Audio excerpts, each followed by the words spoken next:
Do you love novels, but don't have time to read thousands of chapters? Imagine listening to your favorite stories anytime, anywhere, while driving, working, or relaxing. Here, you'll find premium audiobooks from Pocket FM, Audible, Webnovel, Wuxia, and more, all in one place. Every novel is a one-time payment, no subscriptions, no monthly fees, lifetime access. The full novel list and prices are in the description below. Once you choose a novel, just DM me on Telegram, WhatsApp, or Discord. After payment via PayPal, Ko-fi, or Patreon, you get permanent access to the audiobook on Telegram. And if the novel is ongoing, all future updates are included. Check the description, pick your story, and start listening today. Before we start the video, make sure to like, subscribe, and hit the notification button. Enjoy, and let's go. 51, Chapter 51. The coward actually didn't die. I heard you fainted as soon as you saw a demon, and you had to be carried on someone's back. You're really a burden. At this time, a young man who didn't like the cowardly Zenitsu jumped out and mocked him. Zenitsu didn't get angry at the other's mockery. He said calmly, "You're just as cowardly as me. You only hide in the safe area marked by Senior Ryaji. If it weren't for Senior Ryaji, you'd all be dead. You little brat, do you want to fight?" The young man who had mocked Zenitsu was immediately angered by his words. "You're itching for a beating, coward. Damn it. He's so arrogant. Don't stop me. I'm going to beat him to a pulp." Many young men also jumped out because of Zenitsu's words. Then, 5 or 6 young men who liked to show off surrounded Zenitsu. Seeing this, Zenitsu immediately hid behind Tanjiro and asked for help. "Tanjiro, these guys actually want to beat us up. You can't just stand there. Zenitsu is right. You have no right to talk about him." Shinji Murata stood up and spoke for Zenitsu. Tanjiro saw that the situation was getting out of control, so he also stood up and said, "Do you only know how to bully the weak? You're so tough. Go fight the demons." Tanjiro's words immediately silenced the troublemakers. Of course, the reason they were afraid wasn't because of Tanjiro himself but because of Ryaji. Because Tanjiro was from the same school as Ryaji, they naturally didn't dare to disrespect him. "Wow, it's getting lively here." At this time, Ryaji's voice rang out. Everyone looked over. Ryaji, who had appeared at some point, walked towards Tanjiro and the others. The troublemakers couldn't help but retreat a few steps in fear when they saw Ryaji approaching. "Senior Ryaji." Tanjiro called out to Ryaji happily. After so many days, he had finally appeared. Zenitsu, seeing Ryaji, immediately hugged his leg and said, "Senior Ryaji, you're finally back. If you hadn't come back, they would have beaten me, Tanjiro, and Shinji up. I know. You can let go of me now." Ryaji said calmly to Zenitsu. As soon as Ryaji spoke, Zenitsu quickly let go of him and stood behind him, making faces at the troublemakers. The troublemakers, seeing Zenitsu's smug expression, were furious. But Ryaji, this great god, was right in front of them, so they really didn't dare to act up. "It seems you guys have recovered well. You want to fight? Should I find a few demons for you to practice with?" Ryaji looked at the troublemakers. Hearing this, the troublemakers immediately started to refuse awkwardly. "Senior Ryaji, you're just joking. My injuries haven't fully healed yet. I won't trouble you." Yes. My leg isn't very stable yet. I'll pass." Yeah, we haven't fully recovered yet. Then get back to your places and behave yourselves." Suddenly, Ryaji roared, startling the troublemakers. They flinched and then reluctantly retreated to the crowd. 52, Chapter 52. With Ryaji present, the out-of-control situation was immediately brought under control. After that, no young man dared to jump out and look for trouble again. "Senior Ryaji, did you kill all the demons?" Tanjiro didn't dwell on the previous incident and curiously asked Ryaji. Ryaji nodded and simply said 3 words, "Killed them all."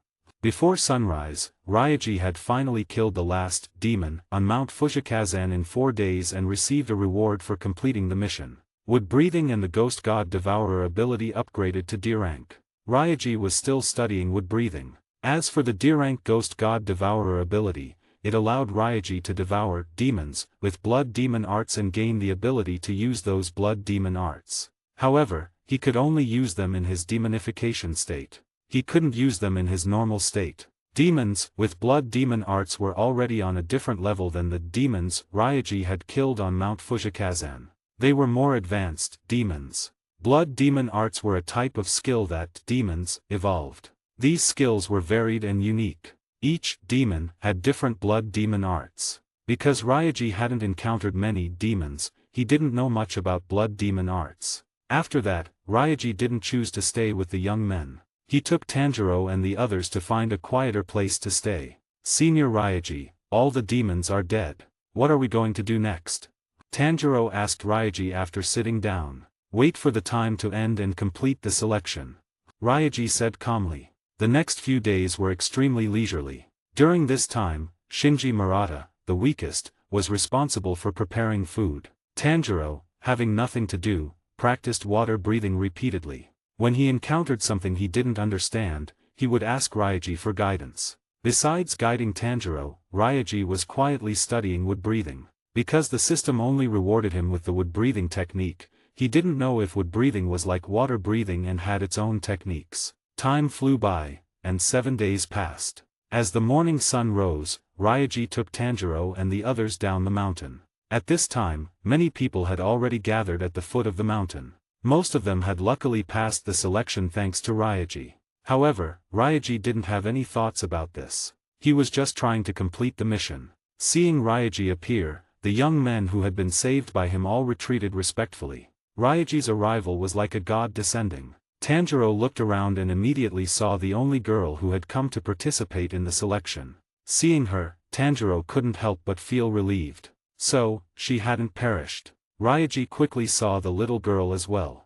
He couldn't help but think to himself, this girl must have been hiding. I've searched the entire Mount Fushikazan, and I haven't seen her. This time, Ryaji didn't go up to her again. Welcome back. As a gentle voice rang out, 2 little girls with big eyes walked out from under the wisteria tree. The 2 little girls with big eyes walked in front of everyone and continued, Congratulations, everyone. You have passed the selection safely. Mission, pass the Demon Slayer Core selection. Completed. As the 2 little girls with big eyes announced, a broadcast from the super-dimensional transmigration system sounded in Ryaji's mind. 53, Chapter 53. Mission completion rewards released. Time reversal item X1. Obtained water breathing 10 forms swordsmanship, peak mastery, note, because the host has already reached a certain level of mastery of water breathing 10 forms, the reward has been upgraded. The realm level of water breathing 10 forms has been upgraded to peak mastery. This realm will increase the damage dealt to demons by 20%. The system broadcast announcing the release of the rewards sounded in Ryaji's mind. He hadn't expected that the rewards had been upgraded. Now, his water breathing 10 forms had gained a 20% damage bonus against demons because of the improvement in his realm. A 20% damage bonus against demons would allow Ryaji to kill demons more easily compared to others. As for the time reversal item, Ryaji knew that this thing was a game changer. Since the system had given him this reward, it meant that it would play a key role in the future. The time reversal item looked like an hourglass. It was stored in the dimensional storage space by the system. This time reversal item couldn't reverse the time of the entire world. It could only reverse the time within a 1,000-meter radius around the user. The user wouldn't be affected by the reversal. So, this time reversal item still had some limitations. Stop beating around the bush. What happens next? Where's my sword? At this time, a young man with all his hair shaved off on both sides of his head, leaving only a mohawk in the middle, said impatiently. This mohawk-haired young man had a fierce look on his face. A very obvious scar under his right eye made him look even more ferocious. Ryaji's attention was drawn to the young man's impatient words. After taking a look, he knew that this guy wasn't one of the young men he had saved. First, we will give you all the Demon Slayer Corps uniforms. Now, we need you to cooperate with us to measure your body size and then engrave your Demon Slayer Corps ranks. There are 4 ranks in total. A, B, C, D. Right now, you are all in the lowest rank, D. The 2 little girls with big eyes continued, each taking turns speaking. I'm asking you, where's my sword? The mohawk-haired young man became even more impatient. The 2 little girls with big eyes didn't pay much attention to the mohawk-haired young man. They continued to say what they had to say. Today, you can choose the tamahagane used to forge your swords. But it will take 10 to 15 days for the swords to be forged. Before that, the little girl with white hair and big eyes clapped her small hands. Then, many crows flew out from under the wisteria tree. These crows circled in the sky for a while before landing on the shoulders of their chosen masters. From now on, the crow will follow you. The crow is mainly used for communication. All future messages will be delivered to you by the crow. The two little girls with big eyes continued. Ryaji looked at the crow on his shoulder, which was incredibly quiet and well-behaved. He couldn't help but reach out and touch it. Zenitsu looked at the little sparrow on his shoulder and said in a daze, "Crow, isn't this a sparrow? Don't be ridiculous." At this time, the mohawk-haired young man was completely impatient. He directly drove away his crow and then walked towards the two little girls with big eyes in anger. "Crows are whatever. I just want my sword. The Demon Slayer core sword that can change color," the mohawk-haired young man said violently. Then, he grabbed the white-haired little girl's hair and pulled hard. The little girl with white hair and big eyes didn't show any emotional fluctuations. She acted like a wooden doll, allowing the mohawk-haired young man to pull her hair. 54, Chapter 54. Mission: Intervene and help the youngest daughter of Yabayashiki Kaguya. Mission completion reward: gain the heart of Yabayashiki Kaguya's youngest daughter. Mission failure penalty: the host will be disliked by all women. At this moment, the super-dimensional transmigration system's broadcast sounded again. After receiving this mission, Ryaji didn't hesitate. He flashed in front of the mohawk-haired young man. A child bride? Ryaji wasn't against it. He saw Ryaji grab the mohawk-haired young man's wrist and then, without hesitation, directly broke it. The mohawk-haired young man immediately cried out in pain because of his broken wrist. Ryaji didn't look at the mohawk-haired young man again. He focused his gaze on the little girl with white hair and big eyes. Ryaji reached out and smoothed her messy hair, then said softly, "When you grow up, I'll make you my woman." Ryaji's soft voice spoke domineering words. The little girl with white hair and big eyes couldn't help but blink at him. Mission completed. The host has successfully gained the heart of Yabayashiki Kaguya's youngest daughter. At this time, the system's broadcast sounded in Ryaji's mind again. Tanjiro thought that Ryaji was simply trying to help her, but he didn't expect him to confess to her in the end. He really didn't know what to say. She's still a child. It'll be more than 10 years before she grows up. By then, you'll probably be a middle-aged man with smelly feet. The little girl with white hair and big eyes nodded at Ryaji, as if she had agreed with him. The little girl with black hair and big eyes quietly watched Ryaji and her sister. She didn't say anything. Seeing this, everyone was envious and jealous. They didn't expect that Ryaji would actually win a little girl's heart in the end. Zenitsu, feeling extremely envious of Ryaji and having a strong obsession with finding a woman to marry, also learned from Ryaji and went in front of the other little girl with black hair and big eyes, confessing, "When you grow up, I'll make you my woman like Senior Ryaji. Marry me. I really like you." Seeing Zenitsu like this, everyone couldn't help but sneer and make mocking sounds. These sounds seemed to be telling Zenitsu, "You're just a coward. You want to learn from the great god Ryaji? You're so full of yourself." The little girl with black hair and big eyes didn't show any emotional changes when Zenitsu confessed to her. She was still like a wooden doll, quietly looking at him. Just as Zenitsu was eagerly waiting for her answer, the little girl with black hair and big eyes calmly said, "I'm a boy. I can't be your woman. I'm a boy. I can't be your woman. I'm a boy. I can't be your woman." This sentence repeated over and over in Zenitsu's mind. His mental world was like being struck by lightning. How is this possible? Zenitsu almost vomited blood from the shock. Unable to accept this fact, Zenitsu immediately returned to Tanjiro and Shinji Murata, crying, "Tanjiro, Shinji. I don't want to live anymore. Wait, that guy is actually a boy. Tanjiro." Everyone was also shocked by the little girl with black hair and big eyes words. Who would have thought that such a cute child, dressed in a woman's kimono, was actually not a girl but a boy? 55, Chapter 55. Ha ha ha. This coward. He actually confessed to a boy. That's hilarious. Who knows? Maybe it was just an excuse to reject him. The coward actually likes boys. Ha ha ha. Suddenly, the young men around started to laugh at Zenitsu. Zenitsu didn't care about their gossip. Instead, After hearing that others said it might be an excuse to reject him, he became excited again. No, I have to take off his pants and check. I hate it when people lie to me. Zenitsu was suddenly energized, wanting to take off the black-haired, cute, cross-dressing boy's pants. Seeing this, Tanjiro and Shinji Murata immediately stopped him. Now was not the time for Zenitsu to act recklessly. Zenitsu, stop messing around. Tanjiro, don't stop me. I have to see if he's really a boy. Ryaji couldn't help but smile wryly. This Zenitsu was really just like in the anime. However, it seemed that things had started to deviate from their original course. Ryaji took off his disaster-averting mask and put it on the little girl with white hair and big eyes. Then, he said, "This is a token of my affection for you. You must keep it safe." Ryaji wasn't worried that the little girl with white hair and big eyes in front of him was a boy because the system's explanation couldn't be wrong. However, he hadn't expected that the little boy with black hair would actually be a boy. If the black-haired little boy was telling the truth, then they were the same except for their genders. "Remember my name. I'm called Ryaji."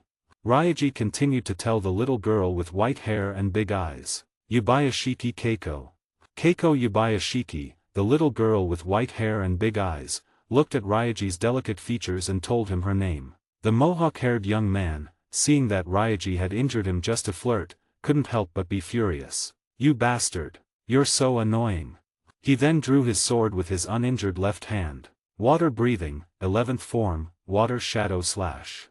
Ryaji had already sensed the movement behind him. He directly used water breathing, 11th form, water shadow slash. Ryaji's Demon Slayer sword, at a speed imperceptible to the naked eye, unsheathed and then returned to its scabbard. There was a flash of cold light, followed by the sound of metal clashing. The mohawk-haired young man's sword broke in two. At this time, Ryaji slowly turned around and looked at the mohawk-haired young man again. He said calmly, "Didn't your master teach you to be polite to people? Especially to underage little girls, my future wife. Breaking your bone was just to teach you a lesson. If you want your other hand to be spared, behave yourself. Otherwise, next time, I won't just be cutting your weapon." The mohawk-haired young man was completely shocked by Ryaji. He hadn't seen Ryaji turn around at all. The attack had already landed on his sword. What kind of realm was Ryaji at? After personally experiencing Ryaji's strength, the mohawk-haired young man completely lost his temper. "I remember you. One day, I'll defeat you. You just wait. My name is Jinya Shinazugawa." The mohawk-haired young man, Jinya Shinazugawa, considered Ryaji a target to become stronger and defeat in the future. 56, Chapter 56. Seeing that he had become an insurmountable mountain on Jinya Shinazugawa's path to growth, Ryaji smiled faintly before saying, "It's good to have that belief, but you'll never be able to defeat me in your lifetime. My name is Ryaji. You're always welcome to come find me and I'll teach you a lesson." The other young men around, hearing Ryaji's words, only had one thought in their minds: arrogant, arrogant to the core. Now, besides acknowledging Ryaji's strength, they had to admit that his eloquence was equally impressive. If someone with low self-esteem were to be told this by Ryaji, they would probably live their entire lives in his shadow. However, fortunately, Jinya Shinazugawa's self-esteem was still decent. He wasn't affected by Ryaji's words. Instead, he was even more determined because of them. He said, "I will do it." "Are you finished talking?" Keiko's brother interjected at this time. After speaking, he looked at Ryaji and Jinya Shinazugawa. Seeing that they were no longer talking, he pulled the red cloth covering the table and continued, "Then, please choose your Tamahagane." Ryaji didn't care much about choosing the Tamahagane. Because he had the Demon Slayer sword now, the Nichiren sword seemed insignificant in his eyes. "Tanjiro, come and choose your Tamahagane." Ryaji called Tanjiro over first. Then, Tanjiro, with Zenitsu and Shinji Murata, walked over. The other young men were all waiting for Ryaji and the others to finish choosing. In their eyes, Ryaji was now the leader. Since the leader hadn't chosen yet, they naturally didn't dare to rush forward and grab any. "Senior Ryaji, you go first." Out of respect for Ryaji, Tanjiro still wanted him to choose first. Ryaji reached out and casually picked one. Then Tanjiro began to choose his Tamahagane. Compared to Ryaji, Tanjiro was much more careful and meticulous in his choice. Zenitsu, on the other hand, kept staring at Keiko Yubayashiki, as if he had some ulterior motive. As he stared, he went up to Ryaji and whispered to him, "Senior Ryaji, aren't you afraid that she's also a boy? Should I help you verify?" Hearing this, Ryaji directly gave Zenitsu a smack on the head and said calmly, "Zenitsu, you don't have to worry about that. If you want to verify, go verify the black-haired little girl you confessed to." Zenitsu covered his head, which was sore from being hit by Ryaji, and then glanced at Keiko Yabayashiki's brother. The more he looked, the more he felt that she was a girl, not a boy. I'll go find another girl." After a fierce struggle, Zenitsu finally gave up. After Ryaji and the others had chosen, it was the young men's turn. However, some of them didn't make any moves. They stood quietly to the side, as if they weren't interested in the Nichiren swords. "Why aren't you choosing?" Keiko's brother couldn't help but feel a little confused. He asked the young men who were unwilling to choose the Tamahagane. "We're too weak. We don't have the right to own a Nichiren sword. If it weren't for Senior Ryaji, we would have already died at the hands of the demons." One of them spoke on behalf of the group. 57, Chapter 57. After experiencing this selection, the young men in this group had a deep understanding of their own abilities. Therefore, they didn't think about taking advantage of the situation. Because if they did, they would be doomed the next time they encountered a demon. Perhaps to survive, perhaps genuinely feeling inadequate, these young men chose to refuse to join the Demon Slayer Corps at this moment. Keiko's brother looked at them and, after thinking for a moment, said, "If that's the case, if you feel that your abilities are insufficient, then join the Hidden Division." Facing the shortage of Demon Slayer Corps personnel, Keiko's brother still chose to accept these young men who felt that their abilities were insufficient to pass the selection but had survived because of Ryaji. Hearing this, the representative of the young men asked, "What is the Hidden Division?"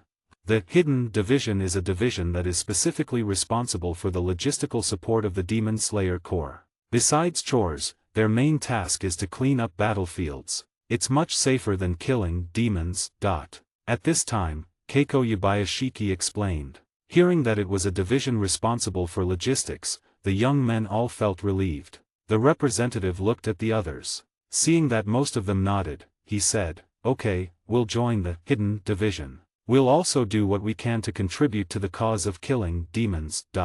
In this way, this group of people transferred to the Hidden Division. With these people leading the way, the young men who were eager to get Nichiren swords gradually calmed down. After some thought, some of them regretted their decision and shouted that they wanted to join the Hidden Division. Seeing this, Zenitsu also wanted to join the Hidden Division, but he was stopped by Ryaji. If Zenitsu joined the Hidden Division, then the development of this world would seriously deviate from its original trajectory. Zenitsu's life might also be completely changed by this decision. "Zenitsu, you can't join the Hidden Division. The Demon Slayer Corps is your destiny. Your grandfather must have high hopes for you. Don't disappoint him." Ryaji firmly held Zenitsu, who was trying to join in on the fun. "Senior Ryaji, I'm so weak. It's safer to join the Hidden Division. After all, I still want to get married." Zenitsu also made excuses to refuse. Although Zenitsu didn't know why Ryaji was stopping him, he was very cowardly at heart and didn't like to be constantly surrounded by death. "I was actually going to introduce Tanjiro's sister to you. Since you don't want to join the Demon Slayer Corps, I guess it's not meant to be." Ryaji used Nezuko to tempt Zenitsu. As he spoke, he gave Zenitsu a knowing look. Tanjiro, seeing that Ryaji was going to introduce Nezuko to Zenitsu, was immediately confused. Nezuko was a demon now. Was he going to have a human-demon love story? He wondered what Zenitsu's reaction would be when he saw his sister, who was a demon. Tanjiro's sister is a real beauty. Since that's the case, you're not destined to be with her.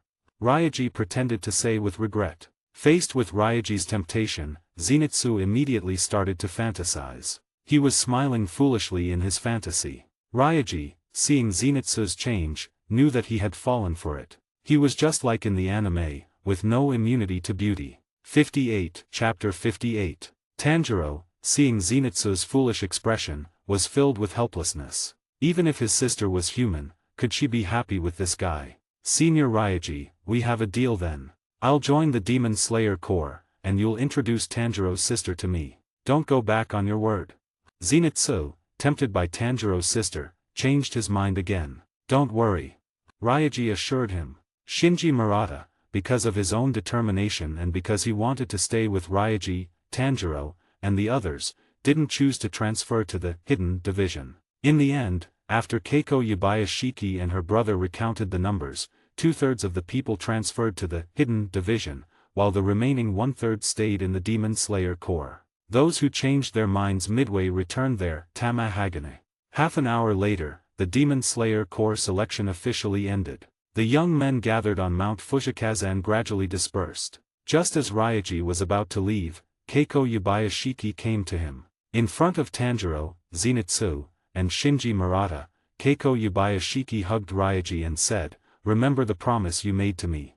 Seeing this, Ryaji showed a happy smile. He didn't expect that the system actually had such magic. It had really made this girl like him. Ryaji touched Keiko Yabayashiki's smooth face and said, "I'm not joking. From now on, you are my woman. Wait for me to marry you.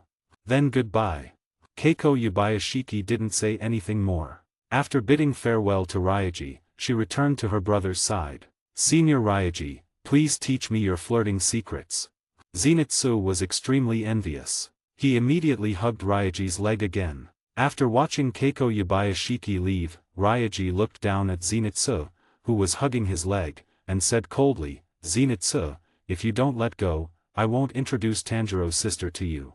Sure enough, as soon as Ryaji said this, Zenitsu immediately let go of him. Then, Ryaji, Tanjiro, Zenitsu, and Shinji Murata said goodbye to each other and went their separate ways. Ryaji and Tanjiro were going to return to Asakusa Mountain to tell Seikanji Urokodake the good news. Then, they would rest in the wooden house for a few days and wait for the swordsmith to deliver their specially crafted Nikarin swords. When Ryaji and Tanjiro returned to Asakusa Mountain, it was already evening. As they appeared in front of the small wooden house where they had lived for 2 years, they heard the sound of the door being pushed open. Then, Tanjiro's sister, Nezuko, came out. "Ah, Nezuko, are you awake?"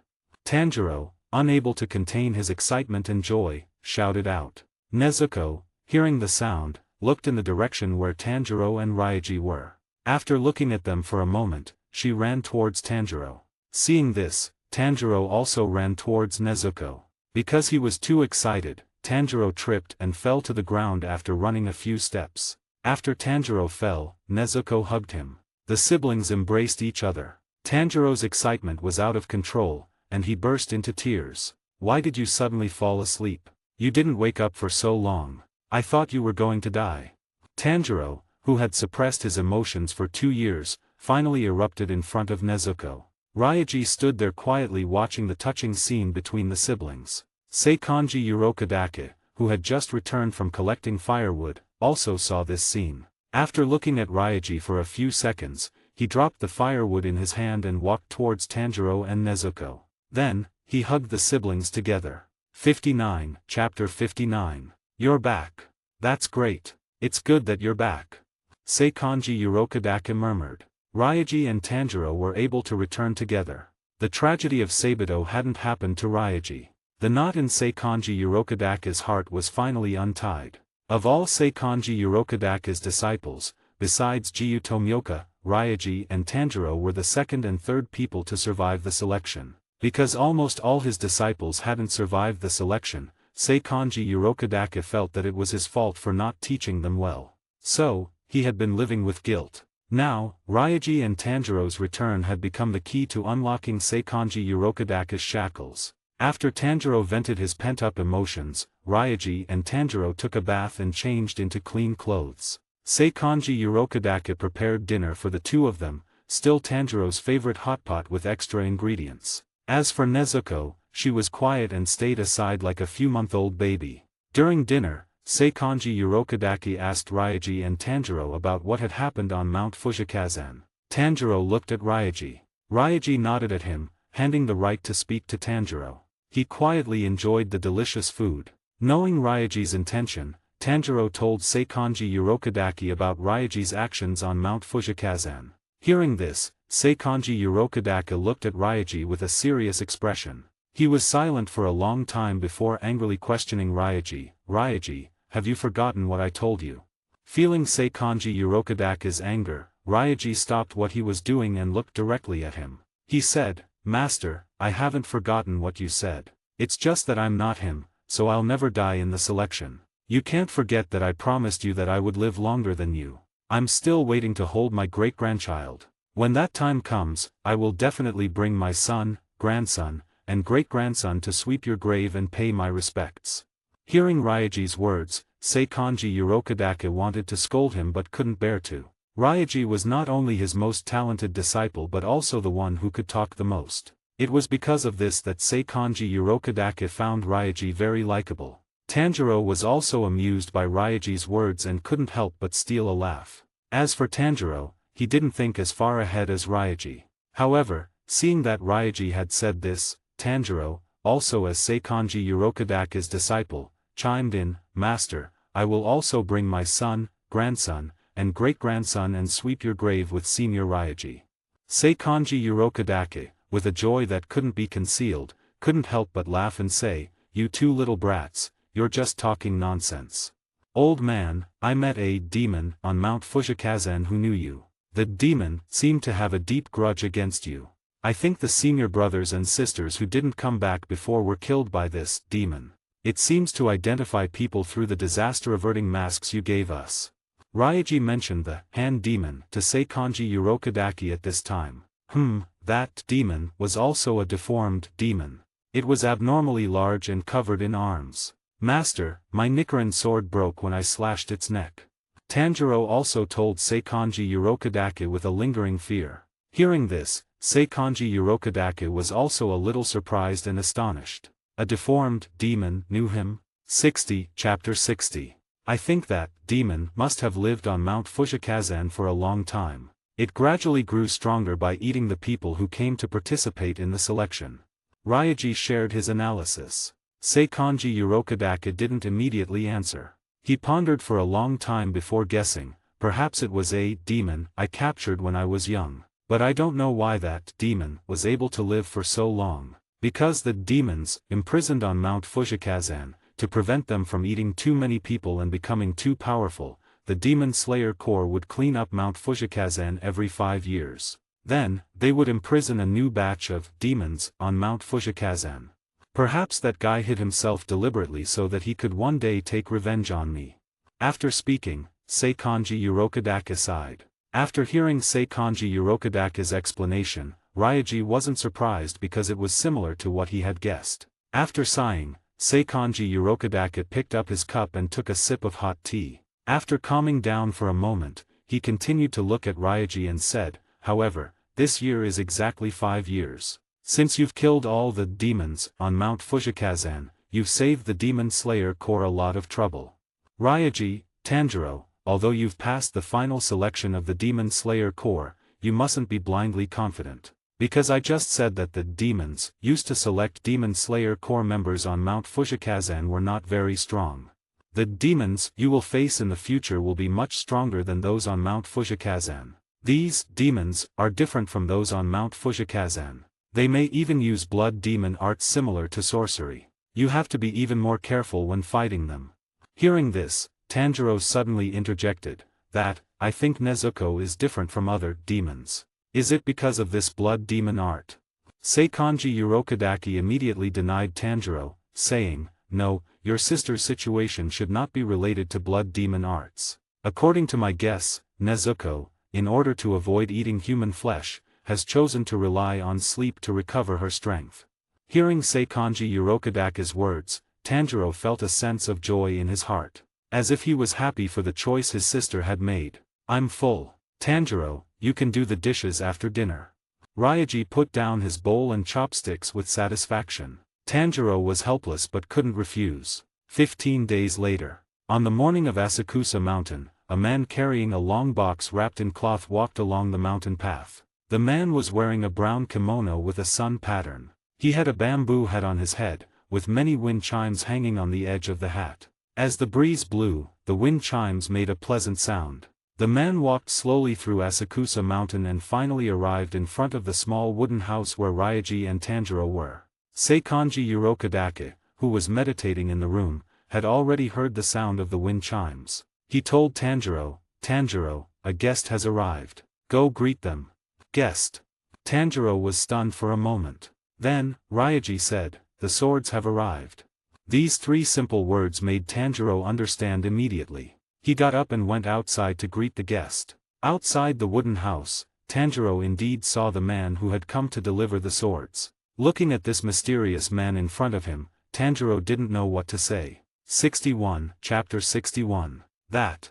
Tanjiro had only spoken 2 words when the man in front of him took the initiative to introduce himself. "My name is Tetsuko. I forged and brought the swords for Ryaji and Tanjiro Kamado." Hearing this, Tanjiro bowed to Tetsuko and said, "That, Tanjiro Kamado is me. Ryaji is my senior brother. Please come in." Tetsuko, however, sat down with his back to Tanjiro. He took down the long box from his back, preparing to take out the contents. He said, "This is the Nichiren sword. It's the sword I forged." Seeing that the other party didn't intend to enter the house, Tanjiro felt helpless. He could only continue, "That, please come in. I'll make you some tea." Tetsuko still didn't intend to enter the house. He continued to talk to himself. "The raw materials for the Nichiren sword can be found on the mountain closest to the sun. Using scarlet sand iron and scarlet ore, you can forge iron that absorbs sunlight." Really? Tanjiro, in order to avoid an awkward atmosphere, could only respond to Tetsuko's words. After all, Sunlight Mountain is a mountain that is bathed in sunlight all day long. At this time, Tetsuko stood up and pointed to the sun in the distance. Seikanji Urokadake, who was in the wooden house, couldn't help but complain, "This man is still as stubborn as ever." Suddenly, Tetsuko turned around and brought his face close to Tanjiro's. Seeing the grotesque mask on Tetsuko's face, Tanjiro was startled and couldn't help but take a step back. Aren't you a child of the blaze? That's really auspicious." Tetsuko looked at Tanjiro through the mask and said in surprise, "No, I'm the son of Tanjiro and Ki." Tanjiro quickly denied and explained, "That's not what I meant." Tetsuko pointed at Tanjiro's hair with his finger and continued, "Your hair and eyes are both red, right? If a family that works with fire has a child like this, they will be happy because of the auspiciousness." After speaking, Tetsuko poked Tanjiro's cheek with his finger. Tanjiro understood this. He could only answer awkwardly, "Is that so? I didn't know. It seems your sword might turn red, right?"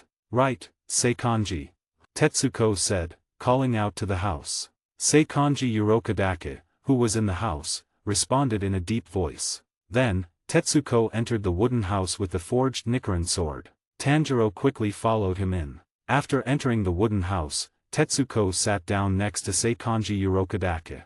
Tanjiro sat back down next to Ryaji and started to make tea for Tetsuko.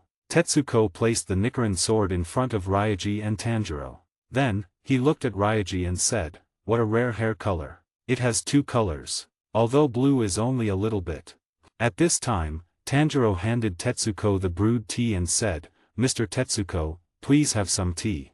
As for Ryaji's hair, after activating demonification, his black hair gradually turned completely milky white as time passed. After practicing in Asakusa Mountain for 2 years, perhaps because his body had completely mastered the use of water breathing, the ends of Ryaji's hair began to turn blue. As for why this happened, Ryaji couldn't explain. However, his rare hair color did make him look more unique. 62, Chapter 62. After finishing his tea, Tetsuko couldn't wait to see what color Ryaji and Tanjiro's Nichiren swords would turn. "Go ahead and draw your swords and see. Your names are engraved on the scabbards. See which sword is yours," Tetsuko urged, waving his hand. Hearing this, Tanjiro couldn't wait to grab the Nichiren sword engraved with his name. Ryaji, who owned the Demon Slayer sword, wasn't excited about this. However, out of respect for the swordsmith, Tetsuko, he still took his Nichiren sword.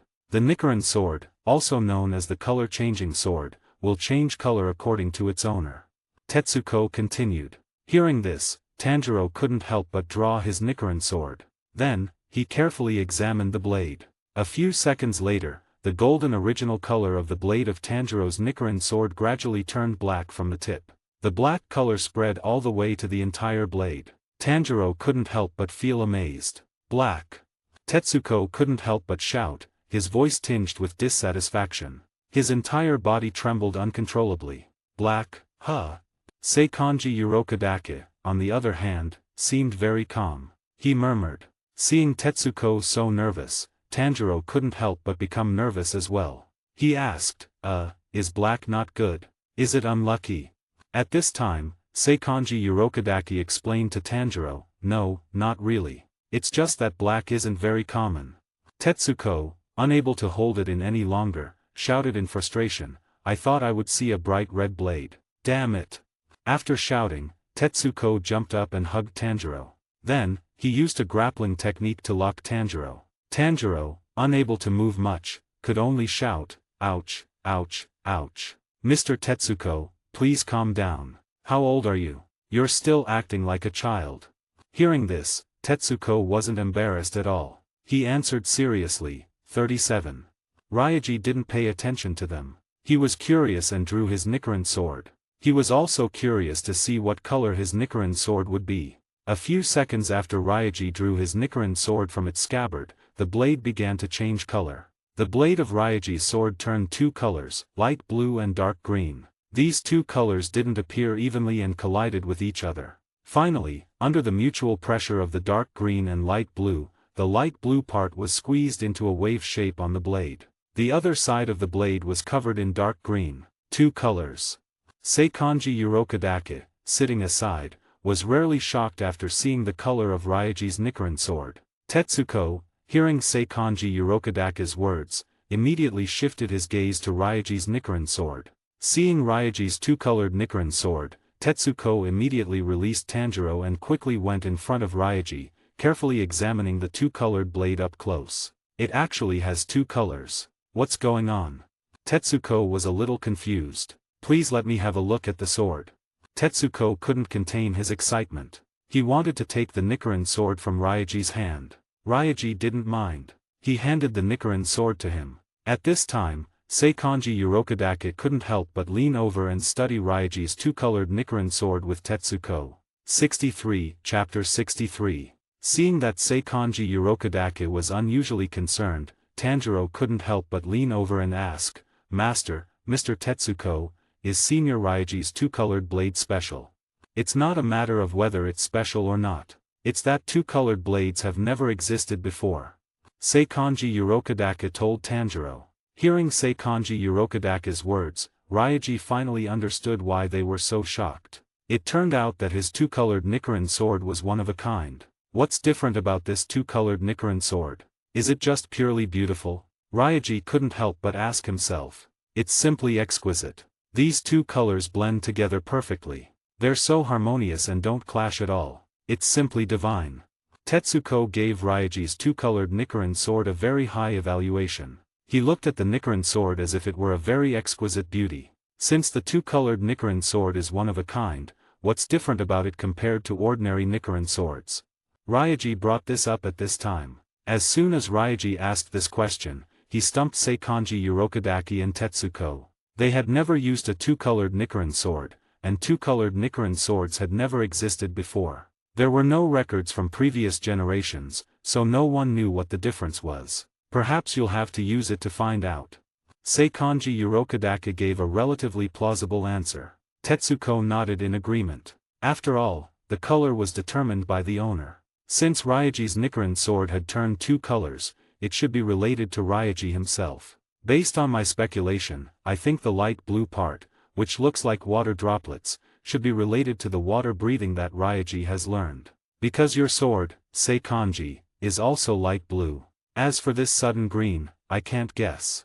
Tetsuko shared his analysis. Ryaji and Seikanji Urokodake both nodded in agreement. After speaking, Tetsuko handed Ryaji's two-colored Nichiren sword back to him. Ryaji also took the Nichiren sword back and sheathed it. Actually, Ryaji already had his own guess about this sudden dark green. The appearance of this second color might be related to wood breathing because the color of wood is green. Then I'm also learning water breathing. Why isn't my sword light blue but black? Tanjiro asked in confusion. When Tanjiro asked this question, Tetsuko and Seikanji Urokodake couldn't give a reasonable answer. They could only give speculative answers. Perhaps you haven't mastered the essence of water breathing. Tetsuko said without any mercy. Perhaps it's related to your personality. Seikanji Urokadake guessed from another direction. Hearing Tetsuko's words, Tanjiro felt as if he had been stabbed with a knife. He had been studying so hard, yet he was told that he hadn't mastered the essence. Seikanji Urokadake's words made Tanjiro feel a little better. Compared to their answers, Tanjiro was more willing to believe his master. Perhaps it was because of his personality that his Nichiren sword was black. As everyone was discussing, two crows flew into the wooden house. Ryaji. Tanjiro Kamadu. The crows that flew in were the crows used by the Demon Slayer Corps to deliver messages. As soon as they flew into the wooden house, the two crows called out Ryaji and Tanjiro's names. 64, Chapter 64. Ryaji. Tanjiro Kamadu. I will deliver the Demon Slayer Corps' orders to you. Hearing the crow speak human words, Tanjiro was slightly surprised. Ryaji, Seikanji Urokadake, and Tetsuko, on the other hand, were very calm. They weren't surprised at all. Please go to the town in the northwest direction. A girl there is disappearing. After investigation, it's related to a demon. Your mission is to find the demon hiding there and slay it. Ryaji, Tanjiro Kamadu. Please be careful. This is your mission as demon slayers.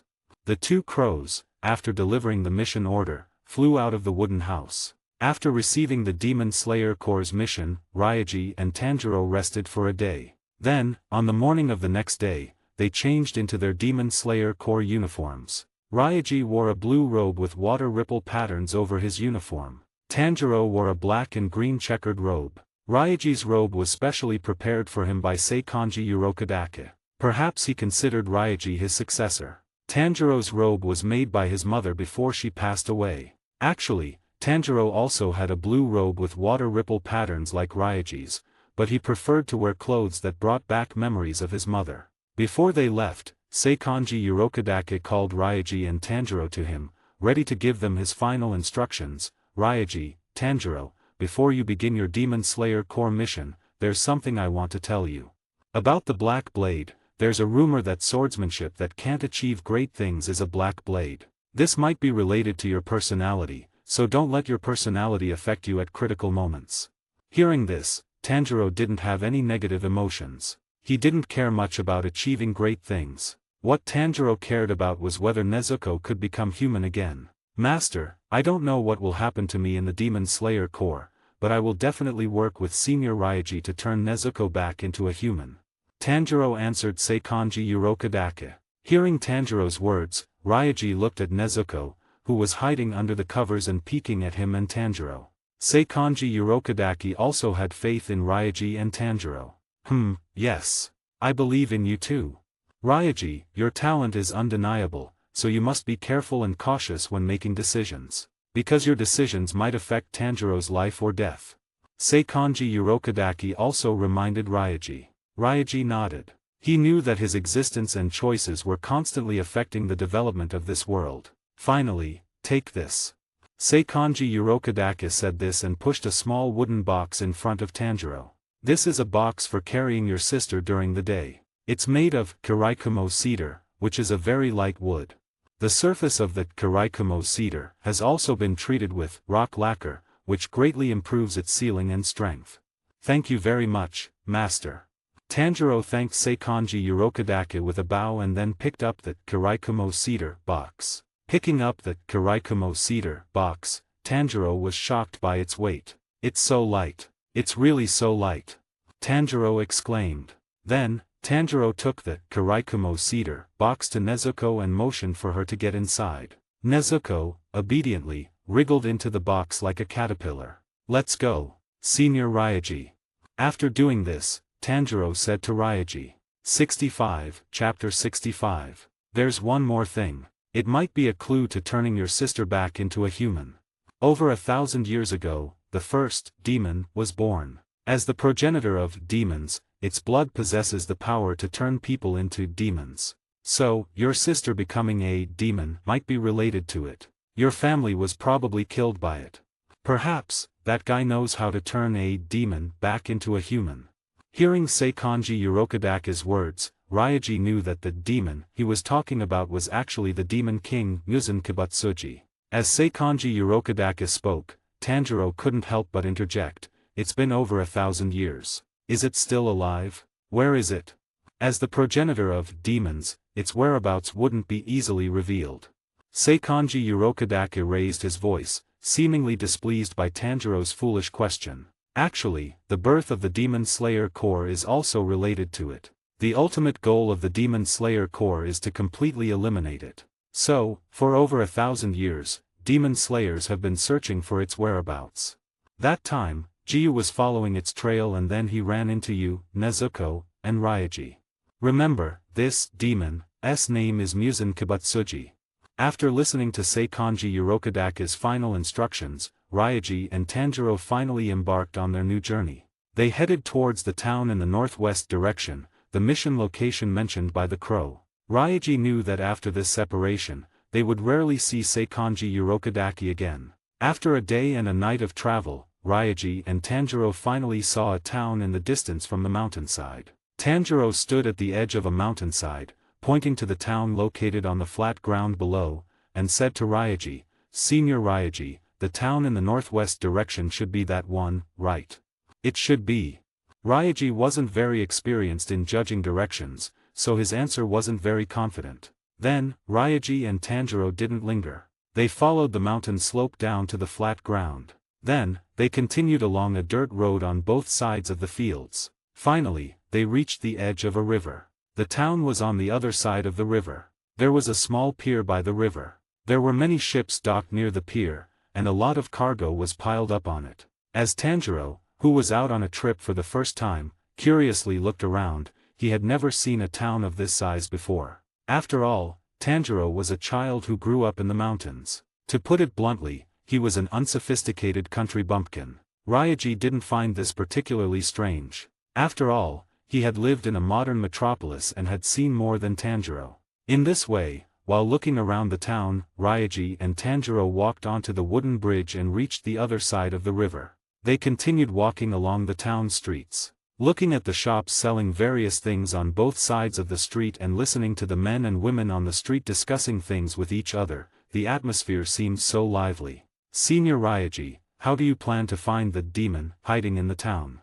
Tanjiro couldn't help but ask Ryaji. Hearing this, Ryaji stopped walking and looked at a man who was walking like a zombie. At this time, it seemed that some people on both sides of the street knew this man. There were whispers in the crowd. 66, Chapter 66. "Look, it's Kazumi. He looks so pitiful. He's so haggard. He became like this because his fiancée, Satoko, suddenly disappeared when she was with him. Sigh, I don't know what's going on. Lately, girls have been mysteriously disappearing from the town every night. I'm so sick of it. Do you think another one will disappear tonight? If this keeps up, I'm going to move out of here." Ryaji listened to the whispers around him and asked Tanjiro, "Did you hear what those people were saying?" Tanjiro nodded. He hadn't listened carefully to the gossip, but he still knew the general content of their conversation. "Here's our clue. Let's ask this walking corpse." After Ryaji finished speaking, Tanjiro immediately chased after the man named Kazumi. "Mr. Kazumi." As soon as Tanjiro called out, Kazumi stopped walking and then turned around woodenly. Ryaji also walked in front of Kazumi. Kazumi looked at Ryaji and Tanjiro, who were dressed a little differently, and couldn't understand why they had stopped him. "I'd like to ask you about something. Would it be convenient?" What is it?" "If you want to ask about something, I suggest you go to the mayor." Kazumi answered. "I want to ask, the girl who was with you but suddenly disappeared, where did she disappear? Would it be convenient for you to take us there?" Ryaji directly stated what he wanted to ask. Hearing Ryaji ask about this, Kazumi felt a pang of heartache. He asked back, "Why are you asking this? We can help you find that girl."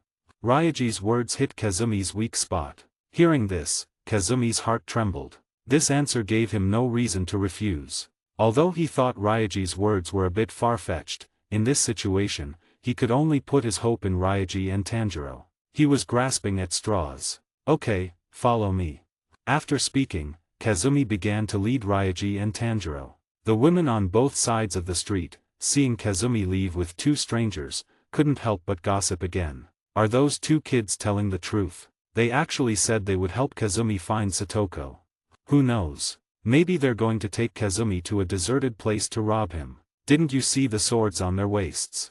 Kazumi didn't pay attention to these whispers. He didn't want to argue with these women who only knew how to gossip. Even if Ryoji and Tanjiro really just wanted to rob him of his money, Kazumi didn't care anymore. If that was the case, Kazumi was even thinking about letting Ryoji and Tanjiro kill him. After all, he didn't want to live anymore. With all sorts of chaotic thoughts, Kazumi still led Ryoji and Tanjiro to where his fiancée, Satoko, had disappeared. This is the place. Satoko suddenly disappeared in this alley. Although you might not believe me. Kazumi stopped and said to Ryoji and Tanjiro. Since you brought us here, we naturally won't doubt your words. Ryoji answered calmly. Mr. Kazumi, we believe what you said. Tanjiro also replied to Kazumi. 67, Chapter 67. Tanjiro looked around and asked Ryoji, Senior Ryoji, how do you think the demon took the people away? He thought Ryoji would give him an answer, but he didn't expect Ryoji to simply reply with 3 words, I don't know. Then how do we find the demon? Tanjiro couldn't help but ask again. Because Tanjiro considered Ryoji the decision-maker, he would subconsciously hand over the problem to Ryoji and then follow Ryoji's line of thinking. Ryoji noticed this and couldn't help but say, You're not much smarter than me. When you encounter a problem, think about it yourself first. Don't wait for others to give you the answer. I understand, Senior Ryoji.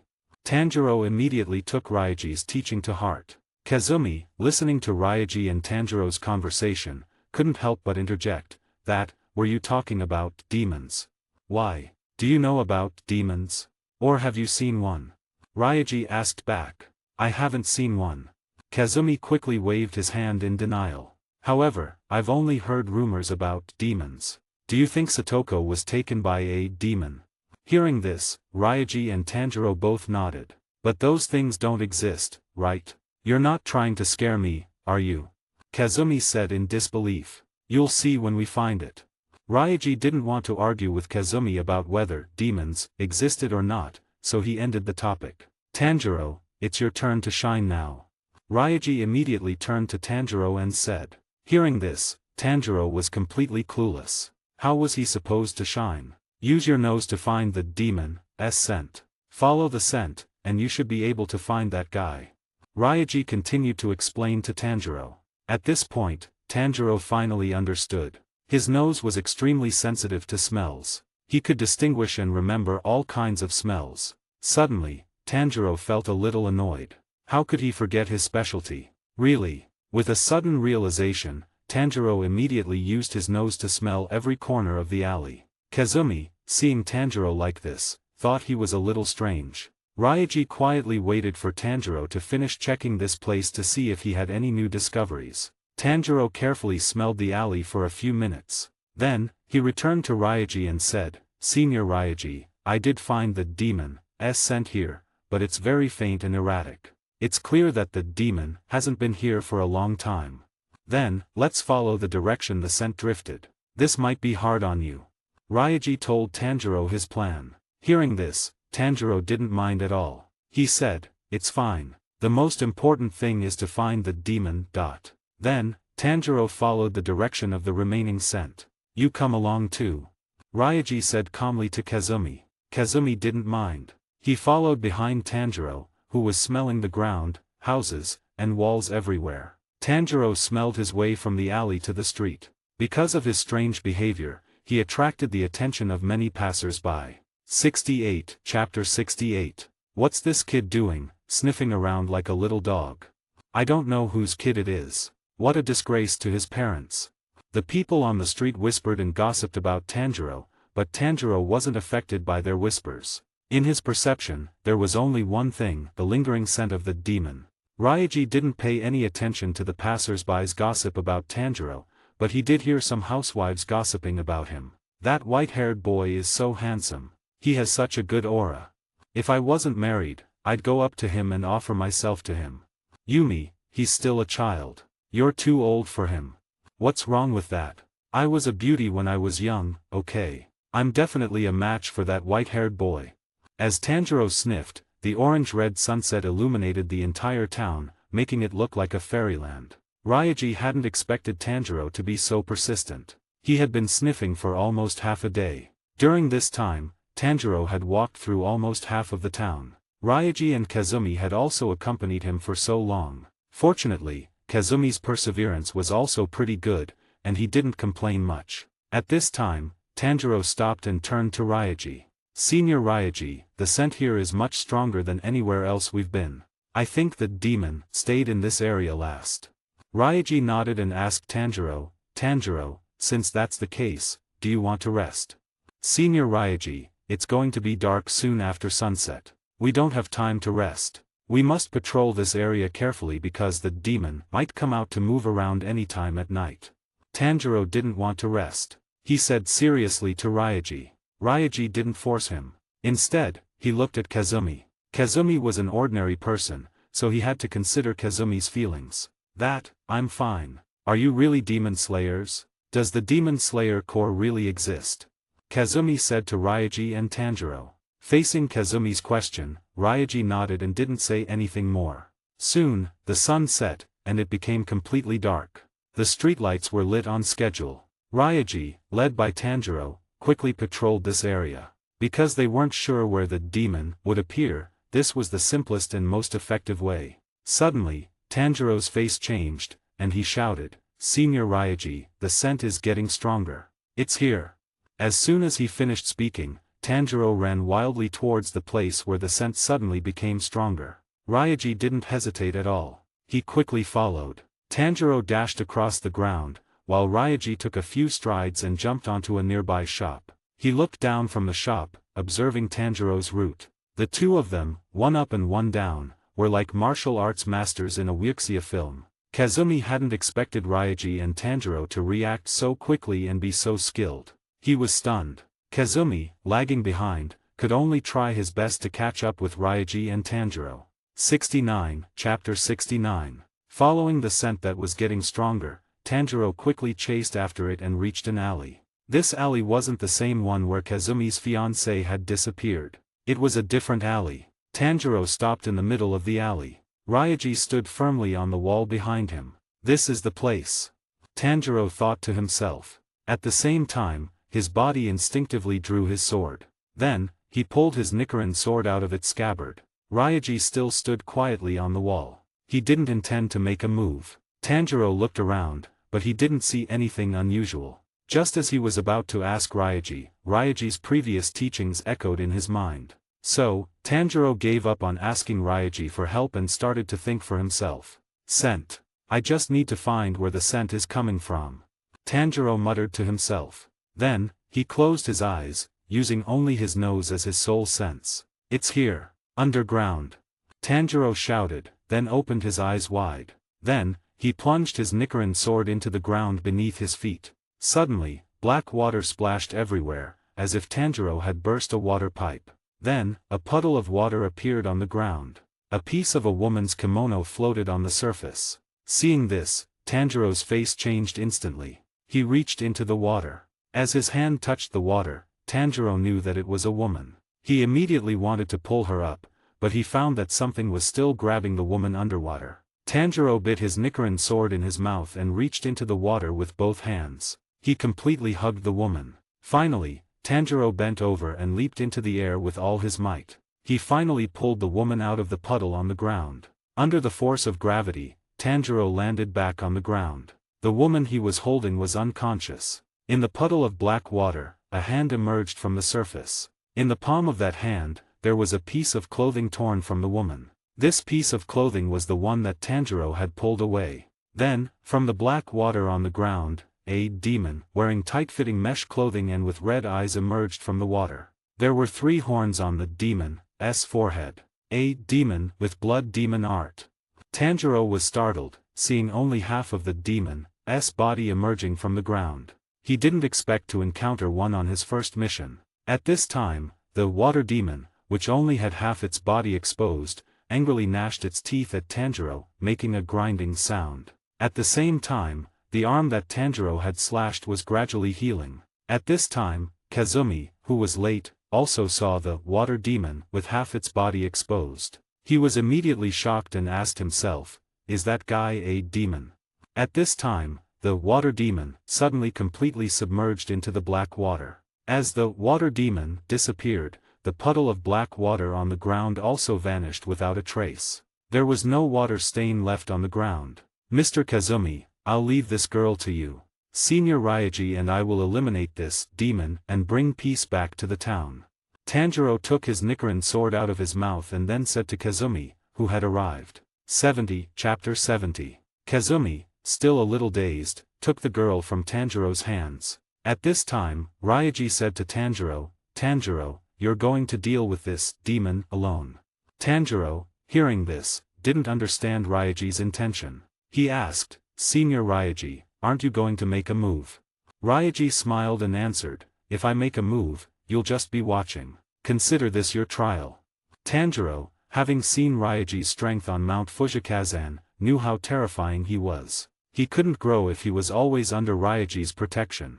Understanding this, Tanjiro didn't say anything more. Instead, he focused his attention on the battlefield. At this time, Tanjiro had no worries because he knew that as long as Ryaji was there, he wouldn't be in any danger. To avoid interfering with Tanjiro, Kazumi quickly retreated to the side. Tanjiro focused intently on the surroundings of the alley. He analyzed the characteristics of the water demon in his mind. Just as Tanjiro was getting impatient because he couldn't see the demon, he remembered his absolute advantage, his nose. His absolute sensitivity to sense. Immediately, Tanjiro began to track the water demon's movements through its scent. "It's coming from behind."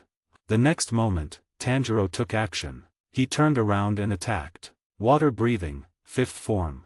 Just as Tanjiro was about to draw his sword, 3 black water shadows suddenly appeared on the ground. 3 water demons, with the same appearance but different numbers of horns on their foreheads emerged from the ground. There are actually 3.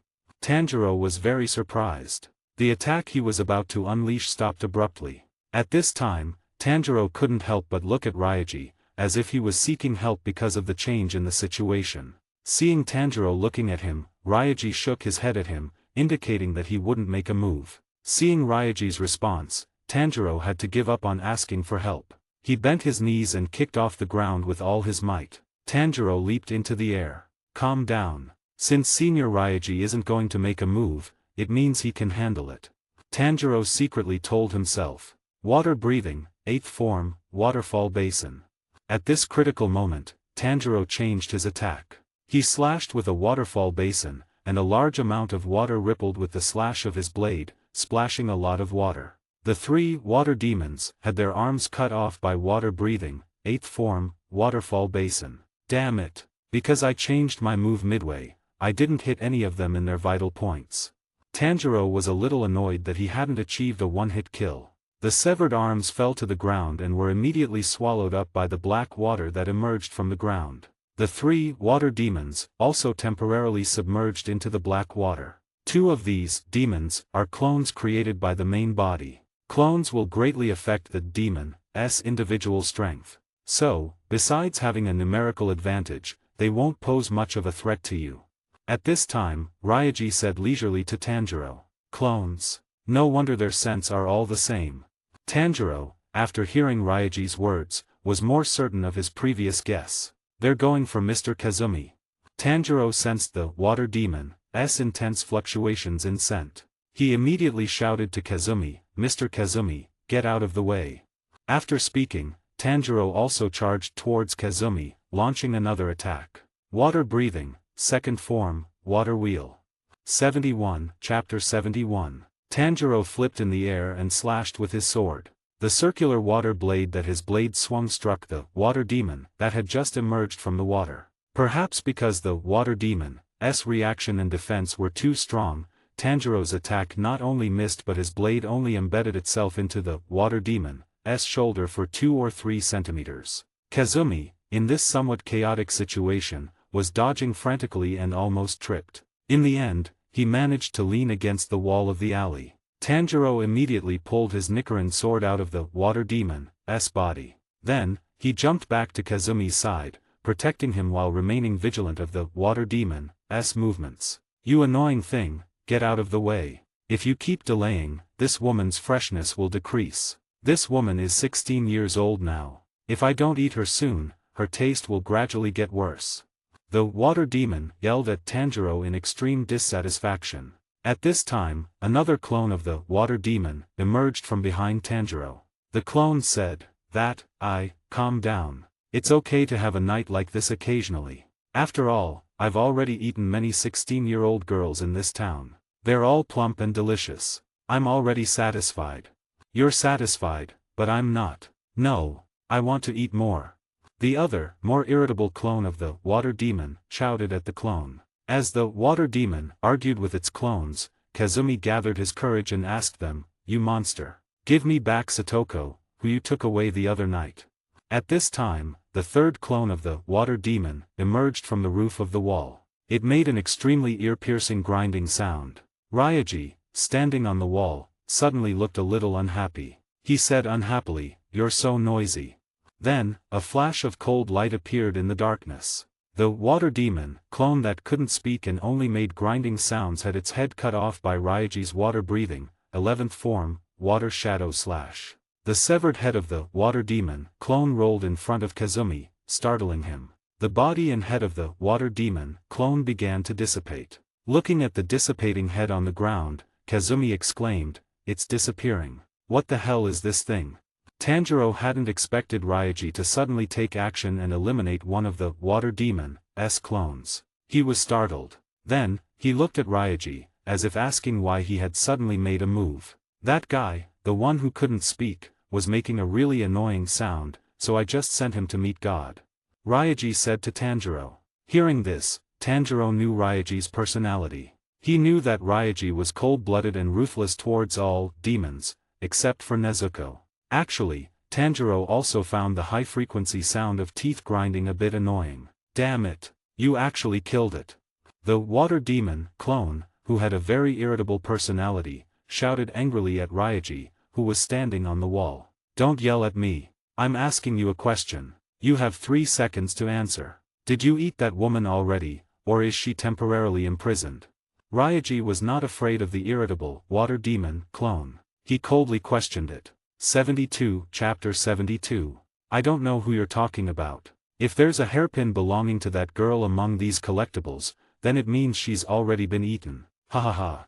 At this time, the other, calmer, water demon clone said this while pulling open the clothes on his chest, revealing the so-called collectibles he kept in his bosom. After speaking, the water demon clone burst into unrestrained laughter. Kazumi looked at the dazzling array of hairpins in the water demon's bosom. He quickly found the cheap pink butterfly knot hairpin that Satoko had, which had made him very heartbroken. Suddenly, Kazumi's eyes were filled with tears of grief. The tears he had held back for so long flowed out of his eyes, ran down his cheeks to his chin, and finally formed large teardrops that fell to the ground. Tanjiro looked at the water demon's many collectibles. His face was extremely ugly, and he was filled with anger. The demon's unrestrained laughter further fueled his anger. "Let's work together to take down the annoying demon slayers." As soon as the water demon clone finished speaking, the 2 water demons submerged into the black water.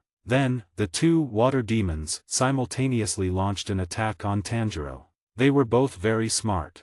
They didn't go after Ryaji, who was inconvenient, but instead chose a target they thought was easier to handle. Ryaji didn't intend to help Tanjiro. He stood quietly on the wall, watching the situation unfold. Suddenly, one water demon abruptly emerged from beneath Tanjiro. It grabbed towards Tanjiro's head with a heavy hand. Tanjiro's reaction was also quick. He leaped up slightly. The water demon's hand grabbed the wall heavily, instantly creating a deep dent in it. Gravel splashed everywhere. As Tanjiro's legs were in the air, he quickly twisted his waist and slashed back. He cut off the water demon's hand. The water demon, which had lost one of its hands, immediately retreated back into the black water. Just as Tanjiro's attack landed, a puddle of black water suddenly appeared on the wall. Another water demon suddenly leaped out from the wall. Its sharp double blade stabbed directly at Tanjiro's vital points. "No good," Tanjiro thought to himself. His brain controlled his body to dodge at the fastest speed. Tanjiro did a backflip and dodged. Then, he landed on the ground again. As soon as Tanjiro's feet touched the ground, the water demon that had just attacked him emerged from behind him. The water demon that was attacking Tanjiro's back aimed its sharp hand at the back of his head. At this time, Tanjiro had just landed, and the water demon's sharp hand was only a few centimeters away from his head. Just as Ryaji was about to place his hand on the hilt of his sword, the Karaikumo cedar box that Tanjiro was carrying suddenly opened.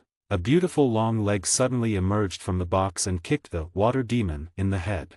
The water demon's head spun 360 degrees. Its body flew back under the force of the impact. They really are siblings.